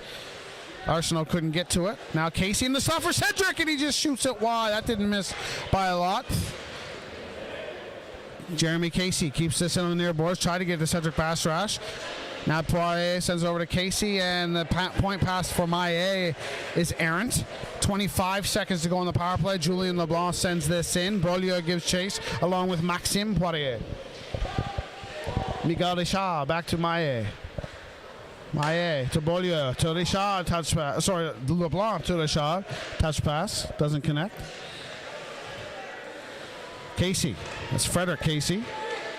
With 3 seconds left on the clock in this power play, the Vipers kill another one. LeBlanc now over to Maillet for the one-timer, but he didn't know that Carson McDougall was coming over to the penalty box, and he tied up that stick before he could get the one-timer away. Good defensive play there. Now Wyand's in some discomfort, hunched over at the face-off dot in front of us here. And it was the stick of Miguel Richard, which got right into the lower midsection area of Wyand, and the referee made a note of that, and Richard very quickly being told, get over to the box, quite emphatically told as well. And it'll be interesting to see what they call that. I thought they might have actually called that a spear, the way the stick was delivered, but it is only a 2-minute penalty, so it must have been a slash coming with 5:31 left to go. Likely just a coincidence, but as soon as the penalty was called, Wyand popped right up to his upright position and skated to the bench. I'm sure it was time. I'm not insinuating that he was embellishing there. That's not what I'm doing, but it was a coincidence that just as the penalty was acquired, that happened. So here we go. Always a feisty game when New Brunswick and Prince Edward Island meet. Obviously, close proximity of the two provinces. The Battle of the Bridge. The Battle of the Bridge. It's always a little bit nasty. Yeah. And as we saw in Junior C, sometimes the Prince Edward Island versus Prince Edward Island rivalries run deep. And that game in Junior C, not to belabor the point, was a New Brunswick PEI matchup as well. So, yeah. You kind of know what you're going to get. And I get a sense here looking around as well that the fan bases here aren't entirely fond of one another either. Ballum now down low for Wyand behind the goal. Wyand tried to center for McKay. That doesn't work. 1:15 to go in this Kensington power play. Their fourth of the afternoon. 0 for 3 so far. Shot from Reeves gets through. McKay had an open net if he could get a stick on it, but he couldn't. Now Wyand kicks it to the stick. Tries to serve it up front. He's still banging away at it. Gould did a good job to tie his stick up. Ballum is dumped in the crease. No call. Reeves shot redirected. Doesn't get on goal. Now Gould will clear it with under a minute to go in the Vipers' man advantage. They bend, but they don't break to the Coyotes. 45 seconds to go in this power play. Under 5, almost the 16-minute mark of this second period. We're moving along nicely here. Game number 1 of the day. 2 more to follow, and then we'll know who the final 4 are. Reeves behind the net, out the far side. Flips it. Well, it looked like he was going to flip it back to Beaulieu. He holds on. Howitt, top of the circle. 20 seconds left in the power play. Reeves shoots. That was stopped by Dallaire through traffic. Delayed penalty coming to Kent. And as they touch the puck, the whistle goes. It's going to be a cross-checking call. Kent not doing themselves any favors here whatsoever. For the first time in this tournament, Kent looks like they're losing their composure a little bit.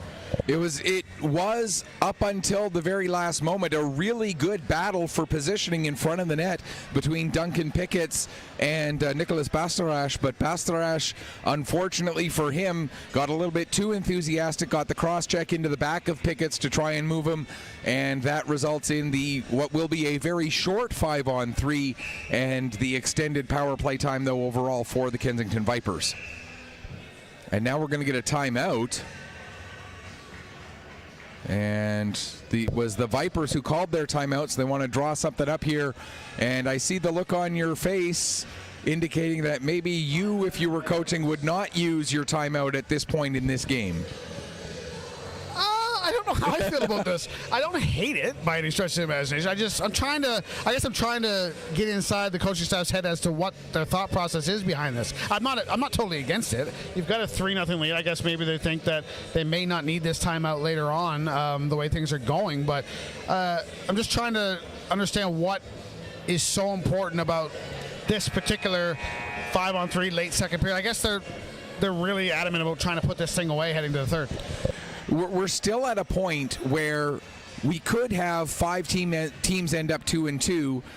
Kent obviously would be in the favorable position out of that because they would have one of their 2 losses coming in overtime, or shootout rather, and so that goal differential scenario coming back into play again. So for the Vipers, this is an important opportunity to get another goal on the board, get that goal differential one step further ahead.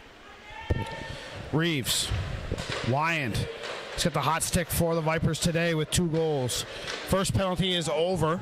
1:45 to go in the cross-checking call. Or sorry, the cross-checking call. Reeves to Beaulieu. Trying to find it over here for Wyand. Wyand collects it, gets it back to Reeves. Reeves snapshot, doesn't get to the net. Now Miguel shot out of the penalty box. Going to go for a skate. He's got the fresh legs. Looking for an outlet. Gets it to Jeremy Casey. Back to the shot. Back looking for Casey. What a play by Nick Reeves to get in front of that. Now back comes Ballum. He's got McKay with him. Brett Ballum. He's got the other Kensington goal today. Misfires on that pass. 1:10 to go in this 5-on-4 situation for the Vipers, looking to put a 4th on the board and maybe, just maybe, seal the deal here in this first game of the day. Now a whistle as Richard and Reeves fall on that puck in front of the Kensington bench. And you mentioned this is the first game of the day. Really quickly, we'll take a look at the rest of the schedule. 4 o'clock, it's going to be the CBN Stars. They come in with a record of 1-2 against the Antigonish Bulldogs. They come in with a record of 2-1, although one of their victories, again, coming in overtime. And that could be a major factor that they did not win in regulation. That's the 4 o'clock game. Then at 7:30, it'll be these Kensington Vipers back on the ice again against the host Liverpool Privateers. Vipers, what their record will be, we'll have to wait and see. But they'll be taking on a Privateers team, the Liverpool Privateers, at 1-2 coming into that game at 7:30 tonight. 40 seconds to go in the Kensington power play. McDonald back to Smith. Smith fans on the shot. A good recovery as Cedric Bastarash was going to be off to the races the other way had Smith not found that puck in a hurry. Pickett's now. Can't get the shot away. McDonald shoots right on. Delaire stopped it. Howitt's got it behind the goal now. Richards to the corner with LeBlanc. 20 seconds on the clock in the Spanish advantage. 2 minutes to go in the second period. Howitt fires it out front. I think Delaire got a piece of it, and the Coyotes chop it down the ice. Visser is going to play this one. Settles it first and gets it to Smith. Just the 5 seconds remaining in the Kensington man advantage, so that one's all but done. And we'll see what the rest of this second period brings us. That puck almost went into the penalty box as the door was being closed, but it stays in play. Pierre-Luc Arsenault. Oh, near side looking for Maxime Poirier. He sends it in. Smith sends it right back out. Arsenault kicks it up to the stick nicely. Got a shot going to the net, finds him. Now Miguel Poirier, backhander, blocked by McDonald on the way in, and now back comes Blanchard for Kensington. He's got Ballum with him, 2-on-1, Blanchard and Ballum. Blanchard, good play by Alexi Maillet, and that comes out front, good save by Delaire off of the stick of Payne. Frantic action here as we're under a minute to go in the second. Maillet takes a bump from Ballum, and that forecheck causes a turnover. Blanchard shot off the side of the net, or mesh more appropriately. Fooled some people over here on the near side. They thought it went in. 45 seconds to go.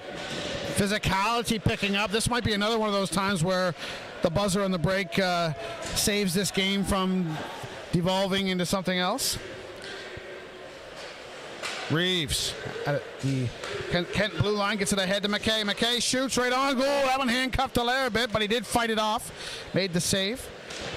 20 seconds to go now. Time for another rush here for the Coyotes. Bork to Frederick Casey. Casey from a tough angle, didn't get to the net. Vipers sweep it away. That was Cody McCormick. Now we're going to get another penalty here. It's going to be a blow to the head. And it is going to be Cedric Bastarash, I believe. Yes, Bastarash's stick came up a little bit high. It caught Nick Reeves just on the side of the mask, which is, of course, part of the helmet, which therefore is part of the head. And so that is head contact. And it should just be a 2-minute variety of the head contact penalty, I would think, with 10.9 seconds left to go here in the second period.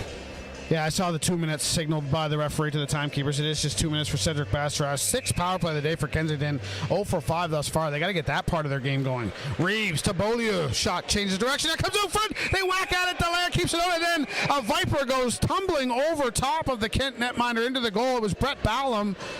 He goes in. The puck does not. Kent bench taking exception to that, obviously, but there was no malicious intent there. That's just a guy playing hard. 5 seconds left in this second period. Big face-off here. Yeah, a guy looking for a rebound, doesn't find one, but ends up finding the goalie right underneath him and lost his balance a little bit. Yeah, like you said, yeah, no ill will on that at all. Beaulieu shot goes wide, and that should do it. Buzzer's going to go to end the second period. Kent Coyotes, for the first time in this event, with some work to do. Down 3, heading to the final period here on this final day of the round robin of the Don Johnson Memorial Cup. Inspiring performance today from the Kensington Vipers so far. Yeah, the Vipers had just about ideal second period. They outshoot the Coyotes 20-9 in that period. The overall shots now 32-15, and this game very much feels like it is, as the scoreboard suggests, all Vipers right now. The Coyotes got to find something to get themselves back into it, and I think the biggest thing that they're going to need to start with is finish this penalty kill to start the third period, and then try and find some way to get your offense rejuvenated. True or false? Okay.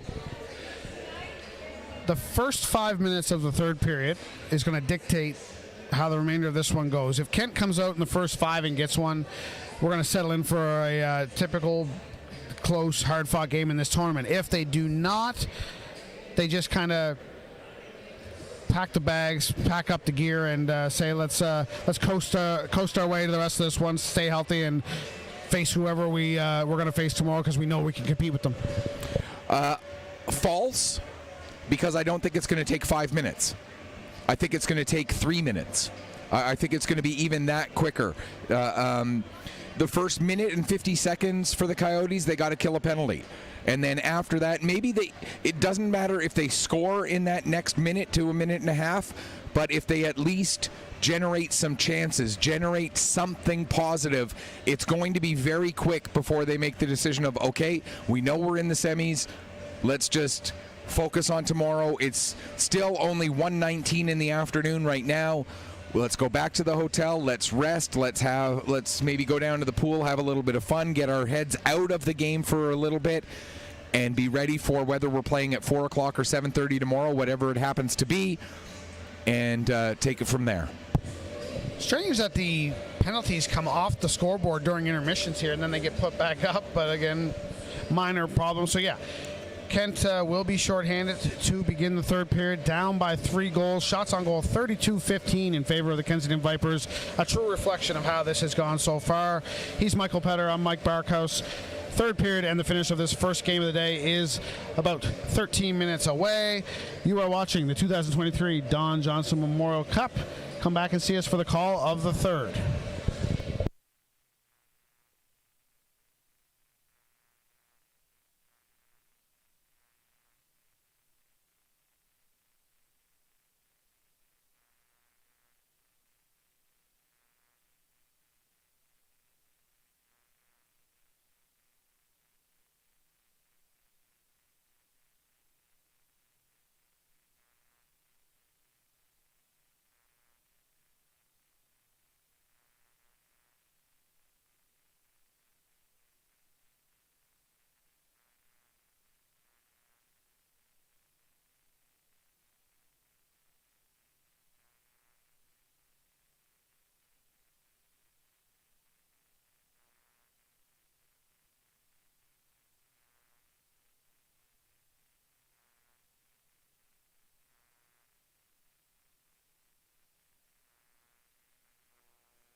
Welcome back as we get ready for the start of the third period. Just want to send a quick shout out to Alex Petrie, who during the second intermission here sent us the video of the start of that third period in that game between Tignish and Tri-County yesterday. And yeah, there is no doubt that it was Tignish who initiated that incident at the start of the third period. We kind of knew that from seeing the penalties on the game sheet anyway, but now seeing the video, I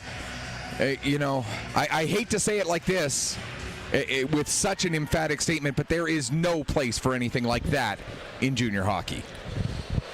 Yeah, I mean, it kind of puts a little bit of a black eye on that tournament. I mean, it's already going to be, unfortunately, probably known for one team leaving or being ejected, whatever you accept as the truth. It's just strange. You don't often see it at this level because the games mean so much. I don't know what to say. You're right. I agree with everything you said.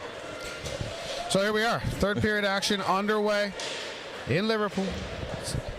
Cedric Bastarash still in the box for the Kent Coyotes. Sixth power play of the day for the Kensington Vipers. They lead it 3-0. 2 goals from Reese Wyand, 1 goal from Brett Ballum. Here's Samuel Waugh. I keep calling him Sebastien, but Samuel Waugh fires one over the goal. Now Wyand has it. I guess he's my Riley Crane. There you go. Reeves bringing it ahead to the red line. Methodically into the zone. Now tried to cut it inside. Maillet read that well. 40 seconds left in the Bastarash minor. And the Coyotes clear. Visser leaves it for Beaulieu. 30 seconds to go. Kensington in no big hurry. They clearly don't feel that they have to score here per se.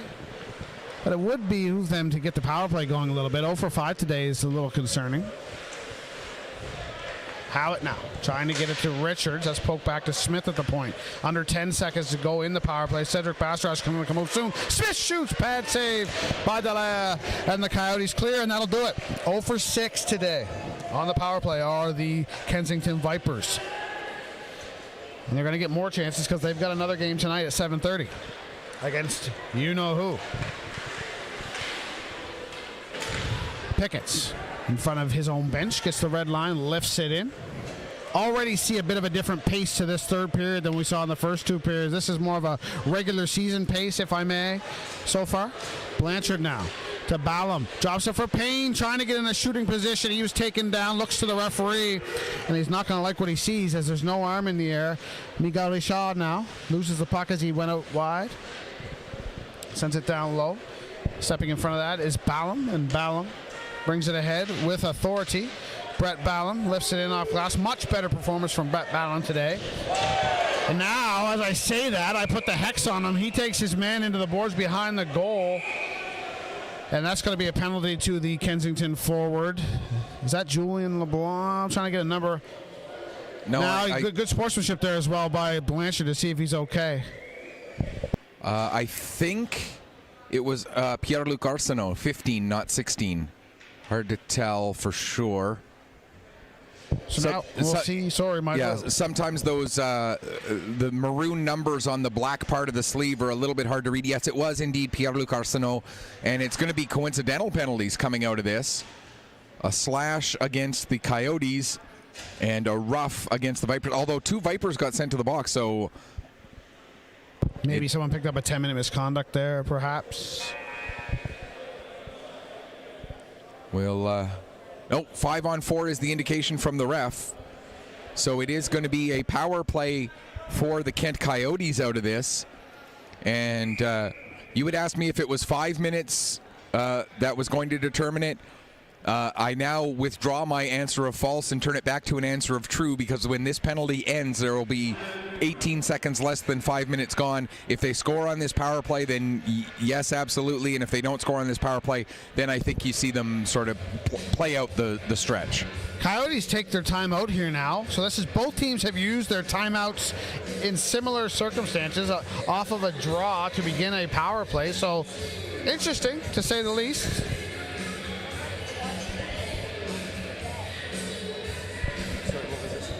Oh, thank you.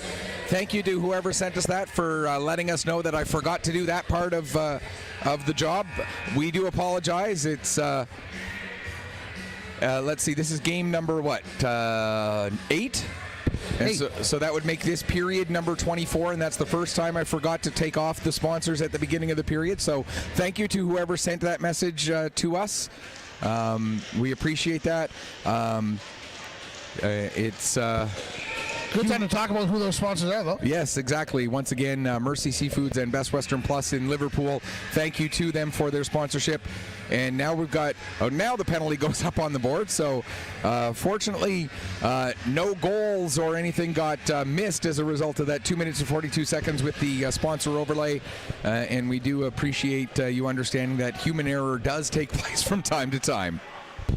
So we thought it is going to be a power play here for Kensington as it shakes out. For Kent. Oh, yeah, sorry, for Kent. So we were right in our initial assessment, so it is the 4th power play of the day for the Kent Coyotes. We'll get the announcement here. There has to be a misconduct or something, as there's two Kensington Vipers in the box, but there is a Kent player in the box as well. Now Reeves takes a bump from Julien LeBlanc. Peels off. 33-15. The shots on goal in favor of the Kensington Vipers right now. Now Wyand sends that deep. Dallaire stops it behind the net. Pickett's coming in on that. Takes a funny bounce off the stanchion down there at that door. Now away comes Frederick Casey. Gives that away. Wyand gets it to the blue line. LeBlanc. Ahead to Maxime Poirier. Miguel Poirier. Battling down there with Jesse Blanchard. Takes another whack and now drops it for Pierre-Luc Arsenault. Casey to Nick Bastarache. Bastarache over the blue line. Has a look. Sauces it over for Pierre-Luc Arsenault. Now Jeremy Casey tries to get it over to Bastarache to Arsenault. Bastarache couldn't get the one-timer away. Now he's going to have to chase it to the far wall. And the Vipers clear. 15 seconds to go in the power play as Dallaire moves it up to the red line to Bastarache. He'll lift it in.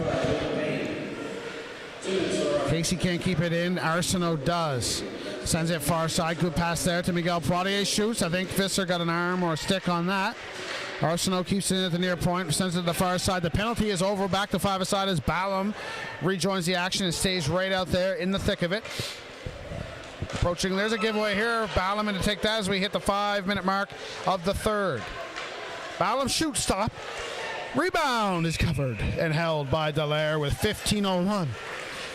So the coincidental parts of the penalties were to Richard for slashing and to Payne for roughing, and then the extra penalty was the initial one taken by Brett Ballum, which was 2 for cross-checking.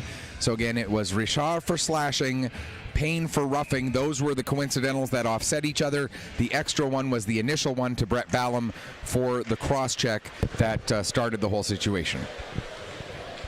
Back underway in the Kent zone here, past the 5-minute mark. Waugh tried to get to Gould. Now Mathieu Poirier did a good job to avoid the offside whistle there. Drisdell off the glass to the red line. Blanchard's got it now for the Vipers. Sends it off his teammate. And now Colby McDonald brings it in over the blue line. Blanchard sends that down low. Drisdell back for it. McDonald activates from the point. Sends it down low for Blanchard behind the goal. Blanchard out the near side. Cycles it down low for Payne. Payne centers. Ballum shoots. Stopped. Rebound is covered up. Ballum didn't get all of that backhander, but he did steer it on goal, and Dallaire had to be sharp. You talked in the second period about how important it was that the gap didn't get any wider and that Kent really needed to get the next goal. Olivier Dallaire has stepped up his game since that time. Yes, you look at the numbers, he's actually stopped 32 of 35, which is not a bad day. Anytime a goaltender makes more than 30 saves, he's doing all right. It's just, unfortunately for him, he's not getting the goal support that he's needed for his team to be in this one right now.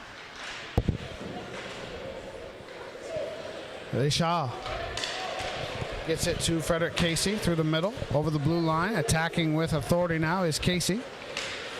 Peels back from Beaulieu. Poked by Rankin Noy down to Beaulieu. He can't lift it out. Now Noy will have a chance. He gets it to Pickett. 2-on-1 for the Vipers. Pickett and Noy. A good play by Julian LeBlanc to close the gap. Knocked that puck off of Pickett's stick. Now LeBlanc's going to get a penalty. I don't know about this one. Looked like just a good hard check behind the net. It's going to be a boarding call to Julian LeBlanc. Don't love that one. I think that's a situation where if he doesn't hit him into where the Zamboni boards are, or the Zamboni doors are, that doesn't become a penalty. But because he hit where the Zamboni doors are, you saw those boards shake so much more than they would in a steadier part of the board, and I think that was what drew the ref to call that penalty. Because you could see that glass was wobbling quite a bit after that hit because it was right on the Zamboni door entrance. If anything, that softens the hit a little bit. It's not as hard of a surface. But it makes it look more dramatic. The big swing in the boards, yeah. The counter argument is every single body check along the boards is technically boarding by the actual meaning of the word. But I'll get off of I'll digress on that. I'm not going to win the argument. Neither would Julian LeBlanc. Here comes Nick Reeves now. Over to Reese Wyand. He'd love nothing more than to score a hat trick at the Don Johnson Memorial Cup. It'd be our first hat trick of the tournament. No, it wouldn't. Julian LeBlanc had one in the hat opening. Trick in the opener. Wyand. Over the blue line. Down low, looking for McKay. A little too far for him. Reeves stops it on the far wall. To McKay, and he loses the handle, and it's lifted out by the Coyotes. 1 minute to go in this, and again, you can really see the intensity, has the pace. It's a regular season flow to this game right now. And I think that favors the Vipers because they do have that other game later tonight. So if they can play one game where they get to kind of coast it a little bit, that helps their legs, that helps their stamina for game number 2 at 7:30 tonight. Yeah, and I think so far, if you ask the Kensington coaching staff, day 4 has gone as good as it possibly could so far for the Kensington Vipers. They've got off to a dream start on this ever-important day for them. McDonald now. In the slot, shoots. Dallaire with the stick save. Dallaire's been solid today. Definitely not spectacular. That's his 35th save of the afternoon, so the numbers might say he's been spectacular, as we're going to get another penalty down in the corner as a Kensington player is dumped, and now you start to worry about the extracurriculars a little bit.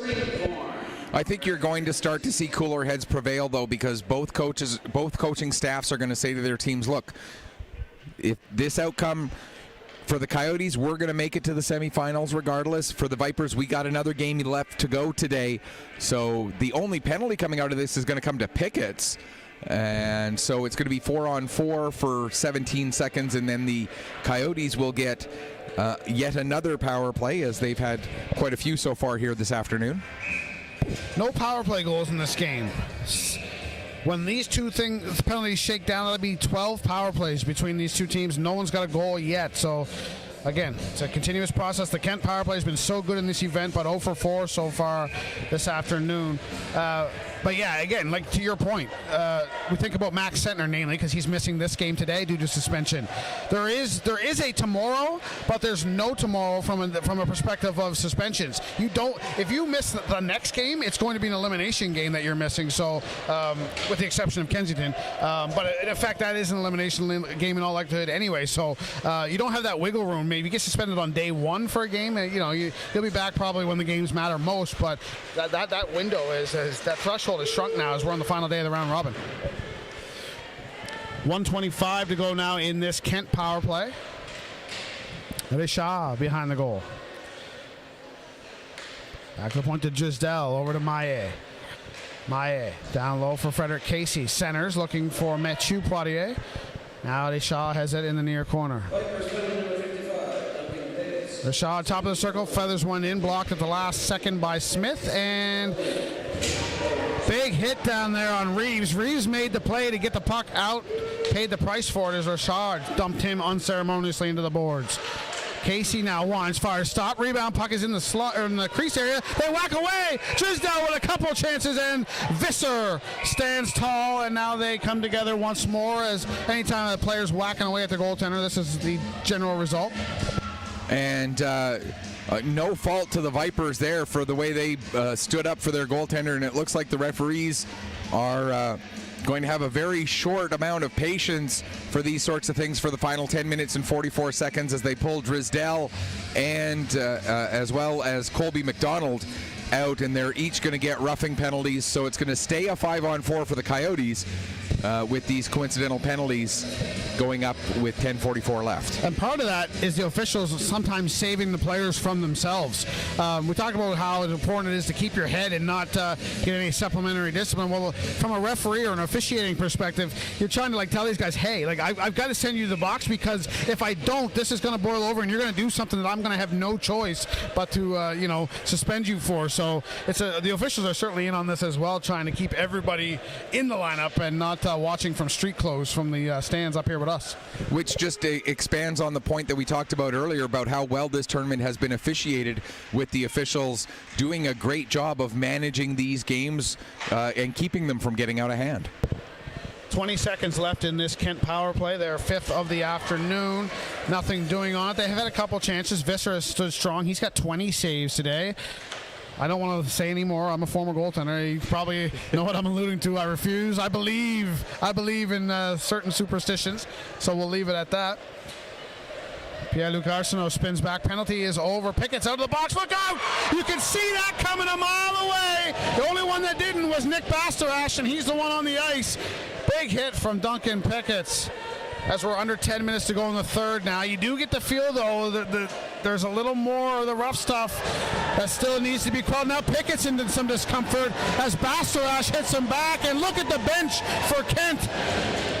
That response is, in effect, Pickett's with the big hit on Bastarash coming out of the box, but now Bastarash gets the last laugh, laying a hit on Pickett's, and Pickett's is the one on the bench now hunched over in pain. Now the jawing between the two benches is as intense as it's been all day. Again, I don't think the officials' work is done yet in trying to keep this thing calm. And the thing is, both of those hits, 100% clean, 100% hard, and I got no problem with either of those hits as to the way they played out. There's a couple of coincidental minors. Didn't catch the numbers of the players. Those were the minors to Drysdale and McDonald for the scrum down after the whacks on Visser. Couple almost over 2 minutes ago now. So this next whistle, those coincidentals will come to an end. We are 5-on-5 as Julien LeBlanc fires that one off the shin pads of Carson McKay.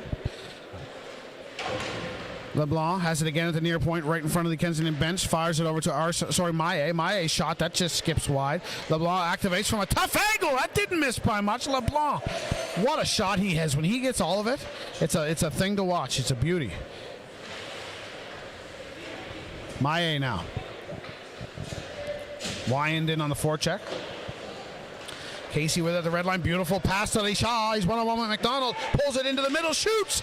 And that goes off the top dasher of the end boards.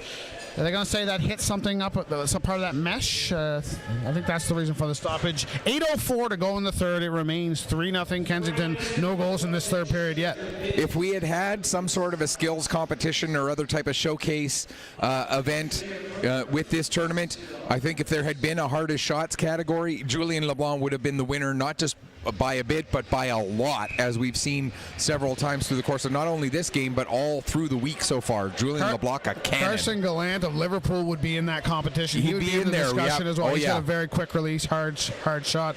And I mean, if we had time to think, I'm sure we could come up with a few others, but we got a game to call here. Final 8 minutes of this regulation, which we expect will not go beyond that. Casey spins and fires. That goes wide. Not sure how much of that Visser saw. 39-20, the shots on goal as it stands in favor of Kensington. Full value for this result at the moment. On a day where they have 2 games and control their own fate at this Don Johnson Memorial Cup. So far, so good for the Prince Edward Island champions. Sure, their fans watching at home are thrilled. Hello to all of you. Potato power, as they often say.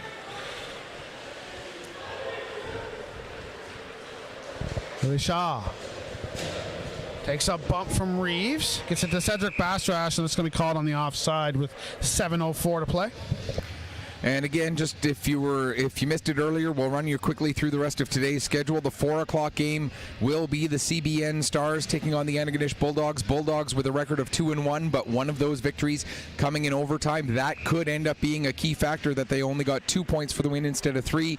And then at 7:30, the Kensington Vipers will be back on the ice. Looks like they'll have a record of 2-1 against the 1-2 Liverpool Privateers. So we could still potentially see 5 teams at 2-2. Results would have to go exactly according to plan in order for that to happen, but it's still not impossible here on the final day. It's almost like you're trying to speak that into existence.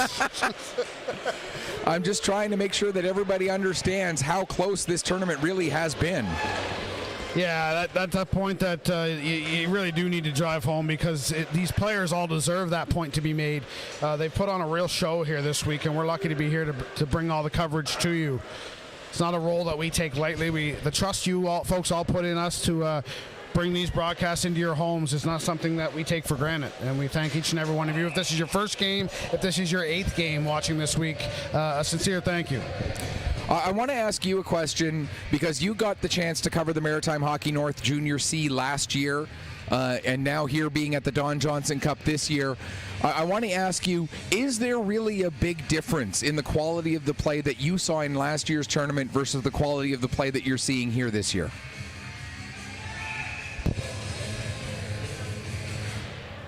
I would say there's a difference, but it's not a sizable difference. It's not, it's not a huge drop. Like you see like a difference in play from an age group to age group. It's nothing like that. It's nothing dramatic as LeBlanc gets into another one and rings it off the post. There is a slight difference, but it's nothing major, as LeBlanc finally flutters one over the glove of Visser to spoil the shutout and add to his tournament-leading point total. 5:44 to go in the third period. It is 3-1, and now what do we see now is it's a 2-goal game. Julian LeBlanc obviously doesn't want me to finish my answer, but does this change anything for the Coyotes now? I don't think so, with only 5:44 left. If it turned it into a 1-goal game, I think maybe, but I don't think you see any situation. If it stays 3-1, I don't think you see a situation where they try to get Dallaire out of the net or anything like that. I think this, if nothing else, this does give the Coyotes at least a little bit of a better feeling about how this day and this game played out. Another penalty coming here to Kensington. So we get the announcement. Maxime Poirier and Sebastian Gould with the assists on the goal. The 5th goal, 9th point of the tournament for Julien LeBlanc in this, his 4th game. That means he's averaging better than 2 points per game so far. At a tournament of this level, for a guy to average better than 2 points per game, that's absolutely spectacular. 5th goal for LeBlanc, yes? 5th goal, yes, and 9th point. Maxime and Sebastian Gould with the assist, 14-16 the time of that goal.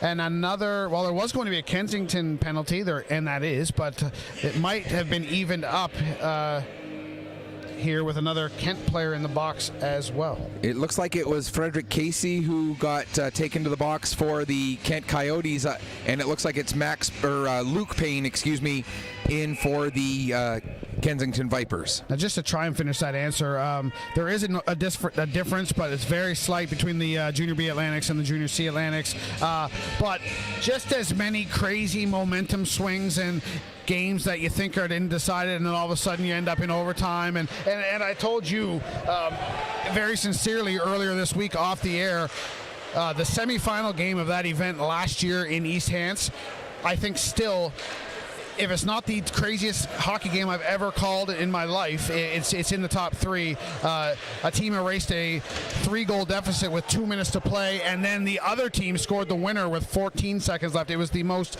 insane game that I can recall in recent memory. So, yeah, there's not a huge downgrade. It's a little different tournament, one less team, so it's not as much of a grind, not as many games per day. So there's differences like that. But in terms of quality of play, it's not that far apart. And I thought that was what you were going to say, is that obviously there is a step between Junior C and Junior B, just like there's a step between Junior B and Junior A, just like there's a step between Junior A and Major Junior. But each of those steps incrementally, difference sure, but not so significant that you look at it as a completely different type of game. Under 5 to go in the third. The Coyotes are back within a pair. They can get one here. Well, they're not going to get one here as it's offside as Nicholas Bork touches that puck. 4:38 to go. Kensington holding on here now. And for the Vipers, if they can get to 2-1, and I hate to keep harping on this, but the team that might actually be the most worried about all of this is the Antigonish Bulldogs, because one of their victories came after regulation, and that one single point might end up looming to be a difference maker. I know that's not, for sure, but that might end up being a factor. And I don't say this in the literal sense. Can you imagine? I know you can imagine, because it's a very plausible scenario, but can you imagine in the Maritimer-ism sense of the word? It would be wild. It would be. You couldn't help but feel bad for Antigonish if that ends up being the difference, as we get a stoppage here. I think the clock didn't start. Yeah. You hear the Kensington bench, quite a commotion down there, trying to get the timekeeper's attention or the referee's attention, and so I think we have some work to do now to get that time clock correct before we drop the puck. Now, just quickly, because that might have got interrupted, your scenario possibility. Run that by for the folks at home one more time about what could potentially happen to the Antigonish Bulldogs. Okay, so if the Vipers hold on and win this game, and there's 4:25 left and they lead by 2, then if CBN defeats Antigonish in regulation, and if Liverpool defeats Kensington in the game tonight, all 5 teams would be 2-2. The difference would be Kent would have 7 points because one of their 2 losses would have come in that shootout game against Antigonish yesterday. They would be at 7 points. They would get first place. Antigonish would be eliminated because they would have only 5 points for a victory in regulation and a victory in the shootout. And then it would be a 3-way tie for teams at 2-2 who all have 6 points because all of their games ended in regulation. If, of course, every other game today also ends in regulation. So that could be what eliminates the Antigonish Bulldogs, is having one of their wins come in the shootout instead of in regulation time. Wow. So if there's any Bulldogs fans watching, just to clarify, we're not picking on the Bulldogs. We're not wishing for them to be eliminated. We're just highlighting one of many different possible scenarios, which we'll highlight throughout the day, that could unfold in this crazy final day of the round robin, as Olivier Dallaire is on the bench for an extra attacker with over 3 minutes left in this one. So I guess we have our answer as to whether or not the Coyotes are packing the tent up and going home. They obviously want to try and clinch first place, which they could do with a victory, whether it comes in regulation or in an overtime or shootout situation. Julien LeBlanc behind the goal. The vacant goal. Gets it ahead. Here come the Coyotes. Miguel Deschamps sends it in. Wyand gets in front of that. Goes for the open net. Arsenault steps in front of it. Pierre-Luc Arsenault. Over the red line, he'll send it deep. Visser stays in the net. A smart move there. Jeremy Casey first to it, touches it to Samuel Roy. And now Blanchard in to give the Coyotes some grief. Beaulieu now takes aim at the open net, lifts it. It's going to go wide. And it's going to be an icing call against the Kensington Vipers. Can't really fault Ethan Beaulieu for trying there. He didn't miss by a whole lot, but now it's an important defensive zone face-off for the Vipers, and no line change permitted. And Beaulieu, yeah, that didn't miss by much. Great hustle, though, by Nick Bastarache to try and get himself into a position where, if he would have had to try and knock it out of the way, he might have had to dive for it if the puck had been on target. But great hustle to at least try to get underneath that one. Face off to the right of Noah Visser. Kent net is still empty. 6-on-5 here for the team in white. Smith now elects not to pin it against the wall and tries to move it forward. Now they'll scrum on the sideboards. Rugby scrum down there. Poke free. Nick Bastarash has it at the point. There's a stick down. How it's being held down. Kensington fans want a penalty. Not going to get it. Now Beaulieu's going to take aim once more. Can't clear. Coyotes setting up. Bourque down low for Miguel Poirier. Cycles it for Cedric Bastarash. He scored the tying goal with 45 seconds to go yesterday against Antigonish. Next goal would not tie it, but it will certainly make things interesting. Poirier now off the boards, loses the handle, and Smith clears. This one's not going to get into the net. It will get far enough for icing, though. 1:27 to play. Another offensive zone faceoff for the Kent Coyotes. Just a little bit heavy on the draw weight there. It goes through the back of the button as a great effort to get that puck down the ice. And if it had been on target, would have been a goal. But if it had been a little bit less steam on that puck, might have stopped just before the goal line. That's one thing I noticed at this level, as opposed to like major, junior, or things like that. The temptation to go for the open net, as Visser jumps on this, the temptation to go for the open net is still too much for some guys, whereas at the higher levels, they just play the system up until the puck gets into a manageable spot and maybe in the offensive zone, and then they can put it away. Whereas here, it's almost like, get the puck on your stick, try and score in the empty net. It's a little different like at the lower levels. I do see that permeate through this a little bit. And I think that comes from coaching, right from if you're playing AAA hockey, right from the U13, U15, U18 level, you see that difference in the coaching of, okay guys, team first, team first, team first. So you're not going after that glory of that empty net goal. Pickett's blocks a shot. Now he'll go for the open net from a tough angle. Didn't miss by a lot. Referee blew a tire down in the corner as Pickett's was blocking that shot as well. 1 minute to go in the third. It's still a 2-goal deficit for the Coyotes, and now this won't help as it's an icing call against the home side for today. And that might seal their fate. Dallaire will have to come back in the goal for the defensive zone faceoff. Yeah, that's the only situation where when you ice the puck, you're allowed to make a change, and the only change you're allowed to make is put. Now, they're leaving Dallaire out. They are leaving Dallaire on the bench. I am in shock. If I'm Wyand right now, my eyes are as big as saucers. I'm here for it. I like that. LeBlanc parked in front of the net. Block side. Now the giveaway to Reeves, and that will seal it. And there's the risk you take when you don't put the goaltender back in for a defensive zone faceoff. Any turnover, and it's probably going to be in the back of your net. Reeves pots his first of the tournament. 4-1 Vipers with 52.5 to go. I suppose in the scheme of this game, yes, it's huge risk versus reward. In the scheme of the overall tournament, it was not huge risk because, like I said before, they knew that they were going to be in a semifinal. They can finish no worse than third.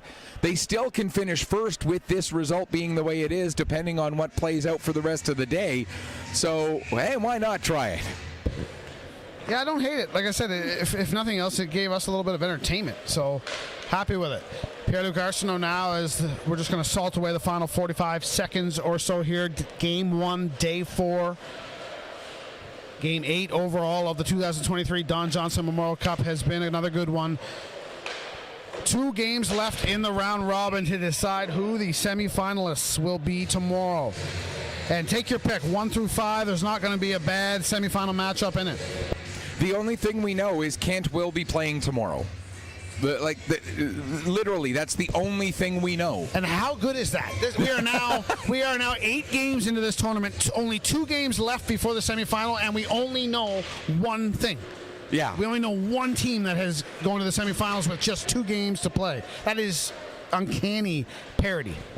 I think I'd have to take a look at it, but I think we might also know, because CBN plays Antigonish, we might also know that Kensington is in the semifinals as well.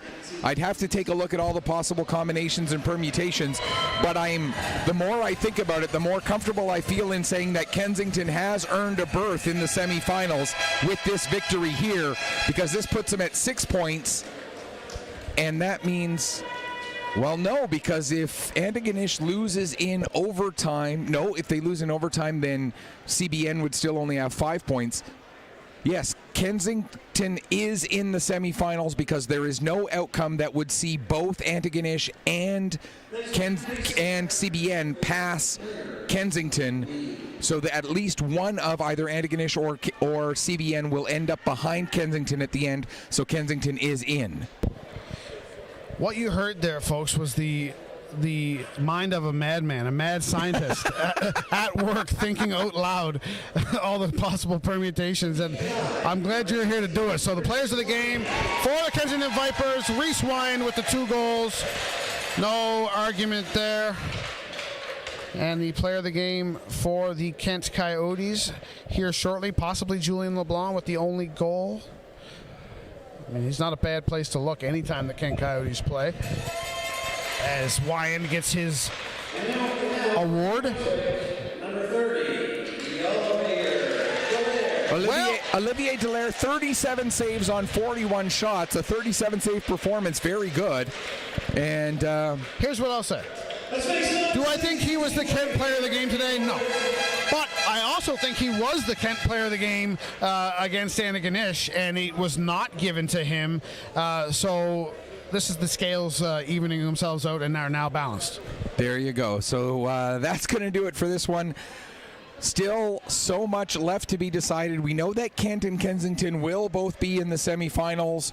Who will join them? That's still left to be determined based on the games at 4 o'clock and at 7:30. And we are going to take a break until that 4 o'clock game between the CBN Stars and the Antigonish Bulldogs. Until then, on behalf of our awesome cameraman Seth Silver and the best play-by-play voice going, Mike Barkhouse, this is Michael Petter saying may your skates always be sharp, may your shots always hit the top shelf. Final score once again, the Kensington Vipers get their second victory of the tournament with a 4-1 win over the Kent Coyotes. Thanks so much for watching. We'll be back with you at 4 o'clock.